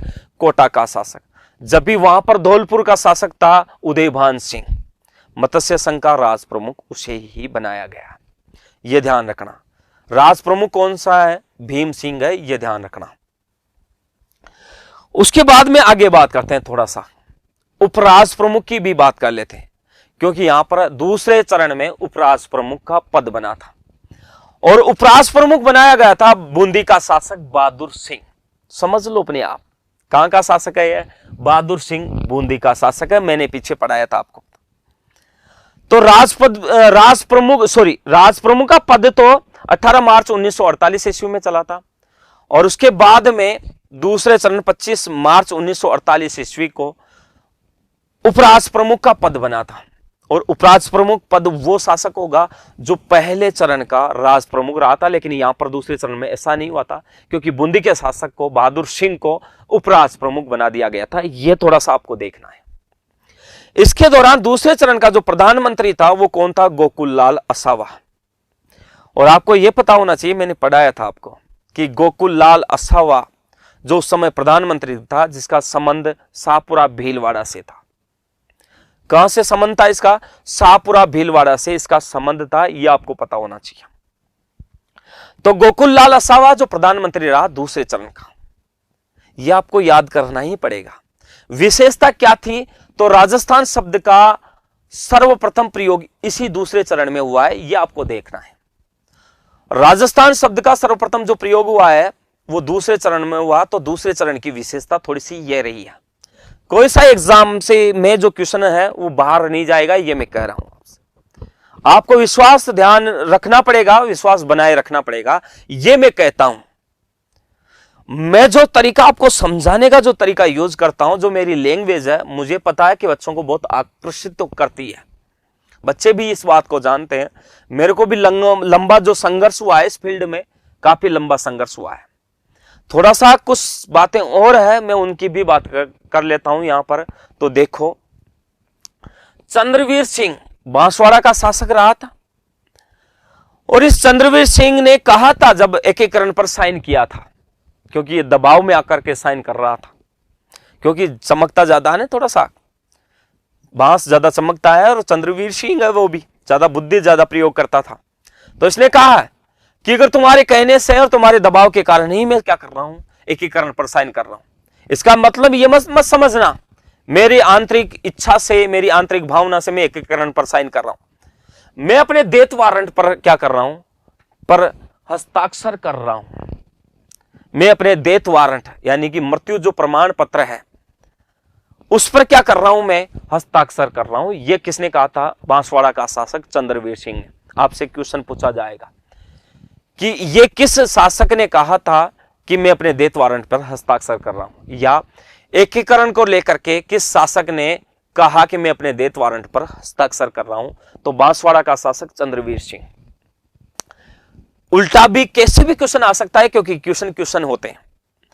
यह भी आ सकता है कि बांसवाड़ा का शासक चंद्रवीर सिंह ने एकीकरण पर हस्ताक्षर करते समय क्या कहा? तो मैं अपने डेथ वारंट पर हस्ताक्षर कर रहा हूं, यह कहा। दूसरा पॉइंट देखो आप कि यहां पर देखो शाहपुरा का जो शाहपुरा रियासत थी, और शाहपुरा रियासत थी, तो इसका मतलब सर्वप्रथम पूर्ण उत्तरदायी शासन की स्थापना और मांग इसी ने की थी। सर्वप्रथम पूर्ण उत्तरदायी शासन की स्थापना शाहपुरा रियासत में हुई थी, यह भी थोड़ा सा ध्यान रख लेना। सर्वप्रथम पूर्ण उत्तरदायी शासन की स्थापना शाहपुरा रियासत में ही हुई थी, यह ध्यान रखना। राजस्थान का एकीकरण का तीसरे चरण की भी बात करते हैं। और राजस्थान का एकीकरण का जो तीसरा चरण था उसको नाम दिया गया था संयुक्त राजस्थान संघ। पहला चरण है यहां मत्स्य संघ, दूसरा है पूर्व राजस्थान संघ, और तीसरा चरण को नाम दिया गया था संयुक्त राजस्थान संघ नाम दिया गया। इस तीसरे चरण का गठन कब हुआ? 18 अप्रैल 1948 ईस्वी। कब हुआ? 18 अप्रैल 1948 ईस्वी के अंतर्गत। तीसरा चरण का गठन कब हुआ? 18 अप्रैल 1948 ईस्वी के अंतर्गत। यह थोड़े से आपको देखना। इसमें जो था संयुक्त राजस्थान संघ, थोड़ा सा ध्यान रखना, बच्चे यही कंफ्यूज होते हैं। यहां राजस्थान संघ की बात हो रही है ना, तो राजस्थान संघ का जो प्रयोग किया गया है वो दूसरे चरण का हुआ। इसका मतलब यह समझो आपको दूसरा जो चरण है, दूसरा चरण में किसको मिलाया गया? उदयपुर को मिलाया गया। और दूसरा चरण में उदयपुर को मिला करके तीसरा चरण बना था, उसको नाम दिया गया था संयुक्त राजस्थान संघ। और दूसरे चरण में आपको पता, मैंने ट्रिक बताई थी, बाबू झाड़ो की को प्रसाटो, यानी कि बांसवाड़ा बूंदी है, बांसवाड़ा है, बूंदी है, और इसके अलावा सॉरी एक बार वापस आपको रिपीट कर देता हूं, बांसवाड़ा बूंदी किशनगढ़ कोटा, झालावाड़, डूंगरपुर, प्रतापगढ़, शाहपुरा और टोंक, ये रियासतें थी दूसरे चरण में, आपको पता होना चाहिए। इनको मिला करके उदयपुर को और मिला दिया और इसके दौरान तीसरा चरण बन गया, उसको नाम दे दिया गया संयुक्त राजस्थान संघ। क्या नाम दे दिया गया? संयुक्त राजस्थान संघ नाम दे दिया गया। इसका मतलब दूसरे चरण का पूर्व राजस्थान संघ है, लेकिन उसको तोड़ करके तीसरा चरण बना दिया गया, तो इसका मतलब नाम दे दिया गया संयुक्त राजस्थान संघ। उदयपुर मिलाया गया दूसरे चरण में। इसकी जो जनसंख्या थी वो कितनी थी? तो ये देखो 42.60 लाख इसकी जनसंख्या थी दूसरे चरण की। इसका क्षेत्रफल कितना था? तो देखो 29,777 किलोमीटर था। ये थोड़ा सा ध्यान रखो, कितना था? 29,777 किलोमीटर तीसरा चरण। पहले का कितना था? 12,000। दूसरे का कितना था? 16,807 किलोमीटर। और तीसरे का कितना था? 29,777 किलोमीटर वर्ग किलोमीटर। ये ध्यान रखो। उसके दौरान मैं बात करूं तो देखो वार्षिक आय कितनी है? तो 316 लाख। कितनी है? तीसरे चरण की वार्षिक आय 316 लाख। पहले चरण की वार्षिक आय कितनी है? 184 लाख। दूसरे की 2 करोड़ से अधिक, तीसरे की 316 लाख की बातें यहां हो रही है। आगे चल रहे तो देखो इस तीसरे चरण का उद्घाटन किसने किया था? यहां उद्घाटन कहां पर हुआ था पहले ये बात कर लेते हैं। तो उद्घाटन सिटी पैलेस। सिटी पैलेस आपको पता है जयपुर में भी पड़ता है, लेकिन सिटी पैलेस उदयपुर में भी पड़ता है। कहां पर पड़ता है? ये उदयपुर में भी पड़ता है, ये भी देखना है। तो सिटी पैलेस उदयपुर में इसका उद्घाटन हुआ, क्योंकि उदयपुर ही तो शामिल कर रहे हैं अपन, तो ये चीज देख लेना। उदयपुर में इसका उद्घाटन हुआ है, क्योंकि उदयपुर तीसरे चरण में शामिल करके तीसरा चरण अपन बना रहे हैं। उद्घाटनकर्ता की बात करूं तो उद्घाटनकर्ता कौन था? तो पंडित जवाहरलाल नेहरू था, ये ध्यान रखना। उद्घाटनकर्ता कौन था? पंडित जवाहरलाल नेहरू। तीसरे चरण का उद्घाटन इसी ने किया था, ये ध्यान रखना। आप देखो पहले चरण का उद्घाटनकर्ता नरहरि विष्णु गौडगिल या एनवी गौडगिल था। दूसरे का भी वही था, तीसरे का पंडित जवाहरलाल नेहरू उद्घाटन करता रहा था। राज प्रमुख कौन था? तो राज प्रमुख था भूपाल सिंह। कौन था? भूपाल सिंह, ये ध्यान रखना। अब आपको यह पता होना चाहिए भूपाल सिंह कहां का शासक था, तो आपको पता होना चाहिए, मैंने बताया था आपको पता। क्या बताया था आपको? भूपाल सिंह। और भूपाल सिंह मैंने ABCD अलवर, भरतपुर, करौली और धौलपुर ये समझाया था आपको। वहां के शासक बताए थे मैंने, आपको पता हो तो बताए थे या नहीं बताए थे? वहां पर कहीं नाम नहीं आया इसका भूपाल सिंह का, तो इसका मतलब भूपाल सिंह कहां का शासक हो सकता है, ये आपको पता होना चाहिए। तो भूपाल सिंह कहां का शासक है? ये देखो इनमें से एक का भी नहीं है। तो भूपाल सिंह शासक है कहां का? उदयपुर का। समझ गए बात? कहां का शासक है? उदयपुर का, ये ध्यान रखना। कहीं पर अपन ने भूपाल सिंह का जिक्र नहीं किया ना, उदयपुर ही तो बच रहा था अपना। तो भूपाल सिंह उदयपुर का शासक है, ये ध्यान रखना। और ये राज प्रमुख बना है, ये ध्यान रखना। उपराज प्रमुख बनेगा कौन? अपन बात करेंगे दूसरे चरण का। मैंने कहा ना जो राज प्रमुख बना उसी का उपराज प्रमुख बनेगा। और अब ये भी बातें की है कि उपराज प्रमुख का पद कब बना था? तो दूसरे चरण में बना था। अब उपराज प्रमुख कौन बनेगा? जो यहां पर दूसरे चरण का, तीसरे चरण का उपराज प्रमुख दूसरे चरण का बनेगा, राज प्रमुख जो होगा। लेकिन दूसरे चरण का उपराज प्रमुख किसको बनाया? बहादुर सिंह को, जो बूंदी का शासक था। तो उपराज प्रमुख कोटा का शासक भीम सिंह, क्योंकि कोटा के लोग भीम होते हैं। बहादुर तो कहां के? बूंदी के होते हैं। राजधानी किसको बनाई गई? तो उदयपुर को शामिल करेंगे तो राजधानी उदयपुर ही बनेगी। तो राजधानी की तीसरे चरण की कौन सी रही? उदयपुर रही। पहले चरण की राजधानी अलवर, ठिकाना नीमराना। दूसरे चरण की राजधानी कौन सी रही? तो आपको पता होना चाहिए, यहां पर राजधानी रही है दूसरे चरण में बाबू झाड़ो कीको प्रसाटो, कोटा रही है। तीसरे चरण की उदयपुर रही है। प्रधानमंत्री कौन था? माणिक्य लाल वर्मा, जो मेवाड़ का क्या कहलाता था? गांधी था। प्रधानमंत्री कौन? माणिक्य लाल वर्मा, जो मेवाड़ का क्या कहलाता था? गांधी कहलाता था। थोड़ा सा ये भी ध्यान रखना, प्रधानमंत्री का थोड़ा सा ध्यान रखना आपको। माणिक्य लाल वर्मा जो कहां का था? मेवाड़ का गांधी था। आगे की भी बात करें तो देखो भूपाल सिंह की बात करें तो भूपाल सिंह आपको पता है कि उदयपुर का शासक रहा था, जो यहां का राज प्रमुख था। लेकिन तीसरे चरण का उपराज प्रमुख भीम सिंह, जो कोटा का शासक रहा था, यह आपको पता होना चाहिए। भूपाल सिंह ने 1946 ईस्वी में राजस्थान यूनियन की क्या की है, स्थापना की है। एक संगठन बनाया है राजस्थान यूनियन। और इस भूपाल सिंह ने, उदयपुर के शासक ने 1946 ईस्वी में राजस्थान यूनियन संघ की स्थापना की है, राजस्थान यूनियन की स्थापना की है। थोड़ा सा आपको यह भी ध्यान रखना है, बहुत इंपॉर्टेंट लाइन है। सर्वप्रथम राजस्थान एकीकरण का प्रयास इसी व्यक्ति ने किया था, यह ध्यान रखना, इसी रियासत के लोगों ने किया था। भूपाल सिंह ने सर्वप्रथम राजस्थान एकीकरण का प्रयास किया था, यह भी आप ध्यान रखना। तो एग्जाम में कोई सा भी क्वेश्चन आए, कोई सा क्वेश्चन बाहर नहीं जा सकता, यह थोड़ा सा ध्यान रखो।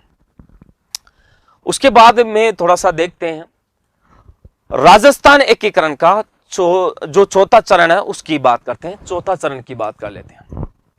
और राजस्थान का एकीकरण का जो चौथा चरण रहा है, उस चौथे चरण को नाम दिया गया वृहत राजस्थान संघ। क्या नाम दिया गया? वृहत राजस्थान संघ।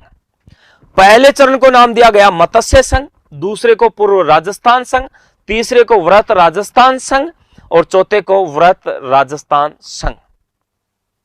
क्या नाम दिया गया? वृहत राजस्थान संघ। थोड़ा सा ध्यान रखना, ठीक है। तो देखो, वृहत राजस्थान संघ जो नाम दिया था, एक सेकंड थोड़ा सा देखो, हाँ, वृहत राजस्थान संघ नाम दे दिया गया, ठीक है, कोई दिक्कत नहीं। देखो आगे की बात करता हूं, तो इस वृहत राजस्थान संघ की अपन बात कर रहे थे, तो वृहत राजस्थान संघ जो चौथे चरण का नाम दिया गया, इसका गठन कब किया गया? तो 30 मार्च 1949 ईस्वी में राजस्थान एकीकरण के दौरान इसका वृहत राजस्थान संघ का गठन हुआ। 30 मार्च 1949 ईस्वी को क्या हुआ? गठन हुआ था चौथे चरण का। यहां राजस्थान दिवस मनाया गया जाता है आज भी। 30 मार्च को क्या किया जाता है? राजस्थान दिवस मनाया जाता है। तो आपको पता होना चाहिए 30 मार्च को राजस्थान दिवस मनाया जाता है, यह आपको पता होना चाहिए। राजस्थान दिवस आज हर साल जब से ही लेकर के 30 मार्च को राजस्थान दिवस मनाया जा रहा है, यह आप ध्यान रखो। राजस्थान दिवस की बात कर रहे हैं अपन। उसके बाद में देखो, इस राजस्थान के जो चौथा चरण था उसमें कौन कौन सी रियासतें मिलाई गई? तो 4 रियासतें मिलाई गई और एक ठिकाना इसमें आता था। 4 रियासतें कौन सी थी? तो देखो, 4 रियासतों के अंतर्गत अपन ने जैसे की बात की है ऊपर, संयुक्त राजस्थान संघ की अपन ने बात की थी, उनमें जो उदयपुर को अपन ने मिलाया था, ये सारी मिलकर के उसमें जयपुर, जोधपुर, बीकानेर और जैसलमेर को मिलाया था। इसकी ट्रिक अगर शॉर्ट की बात करें तो JJB क्या होती है? JJB, जयपुर, जोधपुर, जैसलमेर और बीकानेर, ये शॉर्ट इसकी ट्रिक होती है, ये थोड़ा सा ध्यान रखो आप। और यहां पर जयपुर, जोधपुर, बीकानेर और जैसलमेर के शासकों को, यानी कि इन रियासतों को मिलाकर, शासकों के माध्यम से इन रियासतों के शासकों ने शासन किया था, यह थोड़ा सा देखो। जयपुर की बात करता हूं, आपको पता जयपुर का शासक था मानसिंह द्वितीय। यहां बात करें जोधपुर का शासक, तो आपको पता जोधपुर का शासक था हनुवंत सिंह। कौन था? हनुवंत सिंह। क्योंकि जोधपुर है तो है आ रहा है, वहां जोधपुर में है आ रहा है, क्योंकि जोधपुर के जो लोग होते हैं वो हनुमान जी के बड़े भक्त होते हैं। जोधपुर के जो लोग होते हैं वो क्या होते हैं? हनुमान जी के बहुत बड़े भक्त होते हैं, ये ध्यान रखो। क्योंकि डूंगरपुर का संबंध लक्ष्मण से है, तो जोधपुर का संबंध हनुमान जी से है, तो हनुवंत सिंह था, ये ध्यान रखो। बीकानेर का जो शासक है वो शार्दुल सिंह है। कौन है? शार्दुल सिंह। बीकानेर का शासक था शार्दुल सिंह, ये ध्यान रखना। उसके बाद में मैं बात करूं जैसलमेर का शासक, तो जैसलमेर का शासक रघुनाथ सिंह। ये चौथे चरण में मिले थे, ये 4 रियासतें और एक ठिकाना आता था लावा। ये जो लावा था पहले तो जयपुर रियासत में आता था, लेकिन बाद में जब टोंक जिला बना तो ये कहां पर चला गया? वर्तमान में टोंक जिले में आता है लावा। पहले जयपुर रियासत में ही आता था, ये थोड़ी सी ध्यान रखनी है। चौथे चरण का वृहत राजस्थान संघ का जो गठन किया गया है, जो उद्घाटन हुआ है, तो गठन तो आपको पता, मैंने पढ़ाया है कि 30 मार्च 1949 ईस्वी को हुआ है, लेकिन उसके दौरान इसका जो उद्घाटन हुआ है वो कहां पर हुआ है? सिटी पैलेस जयपुर में। लेकिन आपको पता है तीसरा चरण है उदयपुर का सिटी पैलेस उदयपुर में हुआ, तो इसका भी सिटी पैलेस जयपुर में हुआ है चौथे चरण का। ध्यान रखना, उद्घाटन चौथे चरण का सिटी पैलेस जयपुर में हुआ। उद्घाटन करता कौन था? तो सरदार वल्लभ भाई पटेल चौथे चरण का उद्घाटन करता रहा है। यह बड़ी बात है, क्योंकि उस समय राजस्थान के लोगों ने सबसे पहले रियासतों के एकीकरण के दौरान साइन किया था। इन्होंने ही लगातार निरंतरता के दौरान यहां पर क्या हुआ? साइन हुआ था। तो उद्घाटन करता कौन था? सरदार वल्लभ भाई पटेल। थोड़ा सा ये ध्यान रखना है। राजधानी की बात करें तो राजधानी कौन सी रही थी चौथे चरण की? तो राजधानी रही थी जयपुर। राजधानी जयपुर को ही बनाया गया था। बात करूं महाराजा प्रमुख की, किसकी बात करता हूं? महाराजा प्रमुख की। तो महाराजा प्रमुख कौन था? भूपाल सिंह। महाराजा प्रमुख इसी दौरान, इसी चौथे चरण के दौरान महाराजा प्रमुख का पद स्थायी कर दिया गया था, आजीवन के लिए कर दिया गया था। तो महाराजा प्रमुख जो रहा था वो कौन सा था? भूपाल सिंह, क्योंकि उदयपुर का शासक ही क्या बनेगा? महाराजा प्रमुख बनेगा। आपको पता है बीकानेर का शासक कौन था? शार्दुल सिंह। कौन था? शार्दुल सिंह। ये थोड़ा सा ध्यान रखना। यहां पर जोधपुर का शासक कौन था? हनुमंत सिंह। ये भी थोड़ा सा आपको क्या रखना पड़ेगा? हनुमंत रखना पड़ेगा, आपको याद रखना पड़ेगा। राज प्रमुख की बात करें तो यहां राज प्रमुख कौन था? तो मान सिंह द्वितीय था, जो आजीवन राज प्रमुख रहा था। उपराज प्रमुख की बात करें तो उपराज प्रमुख की बात करते हैं, क्योंकि महाराजा प्रमुख जो था पद यही बना था। और उपराज प्रमुख कौन है? भीम सिंह को बनाया गया था, जो कोटा का शासक था। वो महाराजा प्रमुख है जो पद यही बना था, क्योंकि उपराज प्रमुख का पद दूसरे चरण में बना था। थोड़ा सा ध्यान रख लेना। तो उपराज प्रमुख कोटा का शासक भीम सिंह। दूसरा शासक कौन था? हनुमंत सिंह था। हनुमंत सिंह कहां का शासक? जोधपुर का शासक। इसको भी उपराज प्रमुख बना दिया गया था। प्रधानमंत्री कौन रहा? तो हीरालाल शास्त्री प्रधानमंत्री रहा था चौथे चरण में। यह थोड़ा सा आपको ध्यान में रखना पड़ेगा। जोधपुर के शासक हनुमंत सिंह ने जोधपुर को पाकिस्तान में मिलाना चाहता था। क्यों? क्योंकि ये जो हनुमंत सिंह था, ये उस समय हैदराबाद जो शासक था, हैदराबाद के शासक के दौरान उनके दबाव में, क्योंकि हैदराबाद का एक शासक था जो जूनागढ़ गुजरात पर था ना, वहां के शासक पर दबाव दिया गया था। और उसके आधार पर, क्योंकि जूनागढ़ के शासक का जो संबंध था वो जोधपुर के महाराजा हनुमंत सिंह से काफी अच्छे थे, मित्र था एक तरीके से। इसके दबाव के आधार पर, भाषा के आधार पर ये पाकिस्तान में मिलना चाहता था। इसलिए हनुमंत सिंह ने घोषणा कर दी थी कि हम तो मारवाड़ क्षेत्र को किस पर मिला रहे हैं? पाकिस्तान पर। लेकिन सरदार वल्लभ भाई पटेल के प्रेशर और धमकी के माध्यम से इसने राजस्थान के विलय पत्र पर क्या किया गया? साइन किया गया था। तो आपको पता होना चाहिए कि जोधपुर का शासक कौन है? तो हनुमंत सिंह है। जोधपुर किस में मिलना चाहता था? तो पाकिस्तान में। किसके सहयोग से पाकिस्तान भारत में मिला? तो सरदार वल्लभ भाई पटेल के सहयोग से मिला था। ये थोड़ा सा आपको पता होना चाहिए। इसको मिलने की मतलब, अब जोधपुर के शासक ने कहा कि हम राजस्थान में मिले क्यों? हमें क्या फायदा? बाकी के रियासतों के जो राजा थे वो भी कहे कि हम राजस्थान के एकीकरण के विलय पत्र पर साइन करें तो करें क्यों? हम मिल तो गए, लेकिन विलय पत्र पर तो साइन नहीं हुआ, क्योंकि विलय पत्र पर तो साइन होना बाकी था अभी। तो उसको देखते हुए सत्यनारायण राव समिति का गठन किया गया। कौन सी समिति का? सत्यनारायण राव समिति का गठन किया गया कि आपको भी फायदा दिया जाएगा। सरदार वल्लभ भाई पटेल के दौरान इस समिति के तहत, सत्यनारायण राव समिति के तहत, यहां पर राजधानी को लेकर के भी विवाद था। यहां पर उदयपुर वाले कह रहे थे कि राजस्थान की राजधानी होगी उदयपुर। जयपुर वाले लोग कहने लगे, जयपुर के शासक कहने लगा कि राजधानी राजस्थान की तो जयपुर ही रहेगी। बाद में दोनों को लेकर के झगड़ा भी हुआ, लेकिन सत्यनारायण राव समिति के माध्यम से राजधानी बनाया गया। किसको? जयपुर को। वनों को लेकर के वनों को भी सुरक्षा प्रदान करने के लिए एक विभाग का गठन किया गया, नाम दिया गया वन विभाग। और इस वन विभाग का मुख्यालय रख दिया गया कोटा, क्योंकि कोटा क्षेत्र जो आता था पहले, हाड़ौती जो क्षेत्र था उसमें सर्वाधिक वन थे, जंगल ज्यादा थे वहां। तो वन विभाग उसको दे दिया गया, वन विभाग तुझे दिया। उसके बाद में न्याय विभाग जो था, न्याय विभाग किसको दिया गया? जोधपुर को। क्योंकि आपको पता, न्याय जो आज भी राजस्थान का जो उच्च न्यायालय है वो जोधपुर में है, उसकी खंडपीठ जयपुर में पड़ती है। ये बात अलग है, क्योंकि राजधानी क्षेत्र में खंडपीठ बना दिया जाता है, ये कोई बड़ी बात नहीं। लेकिन न्याय का मुख्यालय जो है वो जोधपुर ही है। यहां खनिज विभाग की बात करें तो जहां जिस क्षेत्र में खनिज ज्यादा मिलते हैं, आप खनिज जो है वो उदयपुर क्षेत्र में सबसे ज्यादा मिलते हैं। उदयपुर, चित्तौड़, इनमें खनिज ज्यादा मिलता है। तो खनिज विभाग किसको दे दिया? उदयपुर क्षेत्र को दे दिया। ये बहुत इंपॉर्टेंट है। शिक्षा विभाग की बात करें तो शिक्षा विभाग बीकानेर क्षेत्र को दे दिया, बीकानेर के रियासत को दे दिया गया। और बीकानेर का शासक कौन था? शार्दुल सिंह, ये ध्यान रखना। कृषि विभाग की बात करें तो जहां पर कृषि क्षेत्र ज्यादा था, जिसका क्षेत्रफल ज्यादा था और ज्यादा कृषि करते थे, जहां के लोग किसान जो थे ज्यादा कृषि पर निर्भर थे, वो कृषि विभाग कहां पर पड़ता था? भरतपुर के अंतर्गत, उसको भरतपुर को दे दिया गया। तो इस प्रकार विभागों को अभी बंटवारा किया गया। राजधानी बनाए गए सत्यनारायण राव समिति के आधार पर जयपुर को, वन विभाग कोटा को दे दिया गया, न्याय विभाग जोधपुर, खनिज विभाग उदयपुर, शिक्षा विभाग बीकानेर और कृषि विभाग भरतपुर को दे दिया गया। ये ध्यान रखो।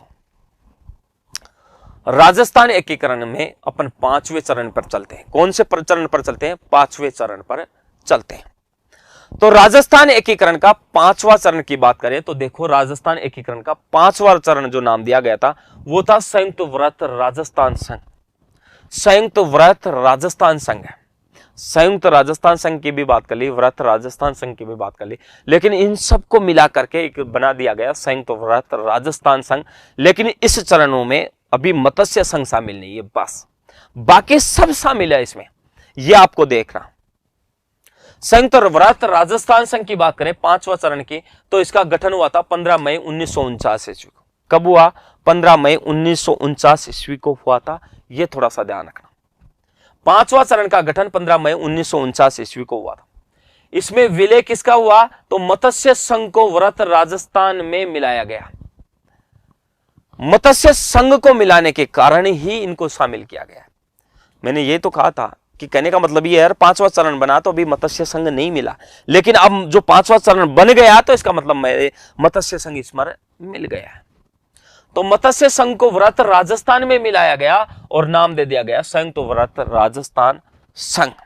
अलवर, भरतपुर, करौली, धौरपुर भी मिल गए, सब मिल गए। बाबू झाड़ो के इक्को परसाटो, उदयपुर भी मिल गया, जयपुर, जोधपुर, जैसलमेर, बीकानेर सब मिल गए और इस नाम दिया गया संयुक्त व्रत राजस्थान संघ। इसको देखते हुए एक समिति का गठन किया गया है। देखो, शंकर राव देव समिति। इस शंकर राव देव समिति के समय क्या हुआ? यहां राजधानी को लेकर के विवाद भी पैदा हुआ और इस समिति ने यहां पर इस समिति में 3 लोगों को शामिल किया गया। स्वयं जिस व्यक्ति ने यह समिति बनाई उसका नाम था शंकर राव। शंकर राव को भी शामिल कर लिया गया, प्रभु दयाल को भी शामिल कर लिया गया, R.K. सिद्धावा को भी क्या कर लिया गया? शामिल कर लिया गया। ये ध्यान रखो, शंकर राव देव, ये ध्यान रखना, प्रभु दयाल है, R.K. सिद्धावा है, ये शंकर राव देव समिति में शामिल थे। ये थोड़ा सा ध्यान रखना। यहां बात करें तो इसकी राजधानी किसको बनाए? तो जयपुर राजधानी रहेगी, अब हमेशा स्थायी राजधानी हो चुकी है। अपन ने बात कर रहे थे कि यहां पर महाराजा प्रमुख है और इसकी भी तो बात कर रहे थे अपन, राज प्रमुख है। तो महाराजा प्रमुख तो भूपाल सिंह आजीवन बन गए, राज प्रमुख था मान सिंह द्वितीय था, आजीवन बन गए। अब क्या चाहिए अपने को? तो राजधानी जयपुर को बना दी गई। महाराजा प्रमुख है, आपको पता है, भूपाल सिंह, और भूपाल सिंह है तो उदयपुर का शासक रहा था, ये महाराजा प्रमुख रहेंगे। राज प्रमुख है तो आपको पता है मान सिंह द्वितीय आजीवन रहेंगे। प्रधानमंत्री की बात कर रहे थे तो हीरालाल शास्त्री था, ये आपको अपन ने पीछे भी बातें की है। आगे बात करें तो राजस्थान एकीकरण का जो 6ठा चरण है उसकी भी बातें कर लेते हैं। तो राजस्थान एकीकरण के 6ठे चरण की बात करें तो 6ठा चरण देखो एक बार। इस 6ठे चरण को नाम दिया गया राजस्थान संघ। पहले को नाम दिया गया यहां मत्स्य संघ, उसके बाद में पूर्व राजस्थान संघ, उसके बाद में आपको पता संयुक्त राजस्थान संघ, उसके बाद में व्रत राजस्थान संघ, फिर उसके बाद में संयुक्त व्रत राजस्थान संघ, उसके बाद में राजस्थान संघ। और इस राजस्थान संघ का जो 6ठा चरण है उसका गठन हुआ 26 जनवरी 1950 ईस्वी। कब हुआ है? 26 जनवरी 1950 ईस्वी को। अब 26 जनवरी 1950 ईस्वी को इस 6ठे चरण का गठन हुआ है। इसमें आपको पता राजस्थान को क्या दी गई है? मान्यता दी गई है, यह ध्यान रखना। राजस्थान शब्द का जो प्रयोग हुआ वो 18 अप्रैल की बातें हैं, 1848 ईस्वी की बातें है। इसका मतलब 18 अप्रैल 1848 की बातें नहीं है ये। आपको पता दूसरा चरण कब गठित हुआ है? तो यहां 25 मार्च 1948 को हुआ है। ये ध्यान रखना, मैं आपसे यही जान रहा था। तो दूसरे चरण में हुई है और वो है 25 मार्च 1948 ईस्वी। दूसरे चरण में राजस्थान शब्द का प्रयोग हुआ है, ये आप देखो। लेकिन यहां पर राजस्थान शब्द को जो मान्यता दी है वो 26 जनवरी 1950 ईस्वी को मिली है और इसको नाम दिया राजस्थान संघ। यहां बात करें कि इसमें किसको मिलाया गया, तो सिरोही क्षेत्र को मिलाया गया। सिरोही क्षेत्र में आबू और देलवाड़ा आते थे, लेकिन ये अलग से स्वतंत्र, अपने आप को स्वतंत्र मान रहे थे, इसलिए ये दोनों क्षेत्र मिले नहीं। अभी सिरोही को मिला दिया गया, सिरोही मिलने के लिए तैयार हो गए, लेकिन आबू और देलवाड़ा छोटे क्षेत्र थे, इसलिए अपन चाहते थे कि सिरोही में मिल जाए अभी, और ये आबू देलवाड़ा को ही नाम दे दे अपन सिरोही, लेकिन मिले नहीं तो भी पृथक थे। राजधानी बना दी गई जयपुर को। महाराजा प्रमुख तो पता था, उदयपुर का शासक भूपाल सिंह था, राज प्रमुख मान सिंह द्वितीय जो जयपुर रियासत का क्या था, शासक था, स्थायी हो गए थे। मुख्यमंत्री की बात करें तो हीरालाल शास्त्री था ही। उसके दौरान बात करते हैं आगे, देखो 26 जनवरी 1950 को अपने प्रदेश को विधिवत रूप से राजस्थान नाम दिया गया था। बिल्कुल सही बात थी, अपने बातें की है। हीरालाल शास्त्री राजस्थान के प्रथम मुख्यमंत्री बने थे और प्रथम मनोनीत मुख्यमंत्री भी यही थे। हीरालाल शास्त्री राज्य के प्रथम मुख्यमंत्री थे, ये थोड़ा सा ध्यान रखो। राज्य के प्रथम मनोनीत मुख्यमंत्री कौन थे, तो आपको पता हो हीरालाल शास्त्री ऐसे थे। उसके बाद बात करते हैं, देखो जो वर्तमान नाम दिया गया राजस्थान, वो कौन सा था, 7वां चरण था, और राजस्थान एकीकरण का 7वें चरण की भी अपन बात करते हैं। अंतिम चरण था, क्योंकि 7 चरणों की अपन बातें कर रहे थे। तो अंतिम चरण जिसका नाम क्या है, वर्तमान राजस्थान, जिसका गठन कब हुआ है, 1 नवंबर 1956 ईस्वी को। गठन कब हुआ है, 1 नवंबर 1956 ईस्वी को राजस्थान के 7वें चरण, अंतिम चरण का गठन हुआ है। विलय की बात करें तो यहां विलय किसका हुआ है, तो आपको पता, मैंने कहा था कि यहां अजमेर जो आबू देलवाड़ा है, ये आबू देलवाड़ा पहले सिरोही में नहीं मिला था, इसलिए अब मिल गया। उसके अलावा बात करता हूं अजमेर मेरवाड़ा की। किसकी बात करता हूं, अजमेर मेरवाड़ा। ये भी क्या हुआ, इसमें शामिल हो गया। अब आपको पता अजमेर मेरवाड़ा शामिल हो गया, लेकिन उस समय क्या हुआ, कुछ क्षेत्र राजस्थान में आता था, जैसे मध्य प्रदेश में था पहले मंदसौर। इस मंदसौर को तोड़ करके राजस्थान में मिलाया गया, और इस दौरान ये जो मंदसौर क्षेत्र में आपको पता है, इसमें एक स्थान पड़ता है सुनेल टप्पा, वो राजस्थान में शामिल हो गया। और राजस्थान का एक क्षेत्र पड़ता है जो सिरोंज क्षेत्र है, वो क्षेत्र अपने एमपी को क्या कर दिया, सौंप दिया गया, और एमपी में शामिल हो गया, और अपने यहां पर सुनेल टप्पा शामिल हो गए। 7वें चरण में इनको सबको शामिल करके वर्तमान राजस्थान जो है, राजस्थान नाम दिया गया। इसको लेकर के एक समिति का गठन किया गया था, फैजल अली समिति। ये थोड़ा सा ध्यान रखना, कौन सी समिति हुई थी, फैजल अली समिति का गठन हुआ था। ये भी कुछ बातें इंपॉर्टेंट है जो अपन देखते हैं। 1956 में आपको पता है राज प्रमुख के स्थान पर राज्यपाल का पद गठित हुआ था। आपको यह भी पूछा जा सकता है कि राज प्रमुख का पद गठित हुआ था, तो राज प्रमुख का पद 18 मार्च 1948 ईस्वी को गठित हुआ था। आपको यह भी पता होना चाहिए कि इस दौरान उपराज प्रमुख का पद कब गठित हुआ था, तो इस दौरान देखो 25 मार्च की बातें नहीं है, कब की बातें, फिर 25 मार्च की ही बातें, 1948 ईस्वी की बातें। दूसरे चरण में यहां पर उपराज प्रमुख का पद हुआ था। इसके दौरान आपको पता है राज्यपाल का पद कब से सृजित हुआ, तो 1 नवंबर 1956 ईस्वी में इसके स्थान पर, राज प्रमुख के स्थान पर राज्यपाल का पद गठित किया गया। राज्य के प्रथम राज्यपाल कौन थे, तो यहां पर गुरुमुख नियाल सिंह थे, जो पंजाब के निवासी थे। कहां के निवासी थे ये, पंजाब के निवासी गुरुमुख नियाल सिंह। राज्य के प्रथम राज्यपाल कौन थे, गुरुमुख नियाल सिंह, जो पंजाब के क्या थे, राज्यपाल थे। यह भी आपको पता होना चाहिए कि राजस्थान दिवस कब मनाया गया। तो राजस्थान दिवस मनाया भी गया और मनाया भी जाता है, 30 मार्च को मनाया जाता है।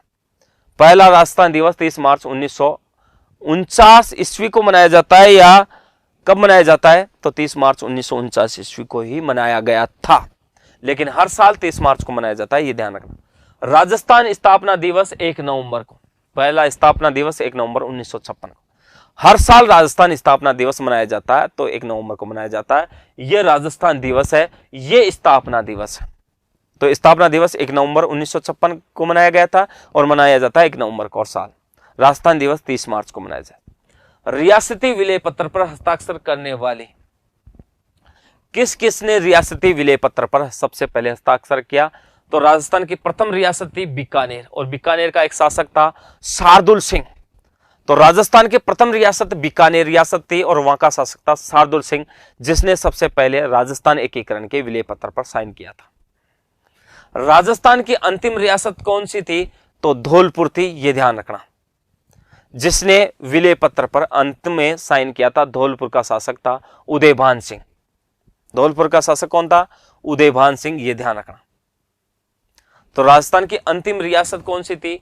धौलपुर थी, जिसने यहां पर अंतिम रूप से क्या किया था? हस्ताक्षर किया था, क्योंकि धौलपुर के जो शासक थे वो धोदे थे, उदयभान सिंह। उसके बाद बात करते हैं आगे। इसका मतलब देखो, जो महत्वपूर्ण बातें थी वो अपन ने बात की। कुछ महत्वपूर्ण बातें मैंने इनमें जिक्र किया था। इसी के साथ मैं आज आपसे लेता हूं थोड़ा सा विदा। मिलेंगे फिर नए जोश के साथ और नए टॉपिक के साथ। इसी के साथ आप मुझे दीजिए इजाजत।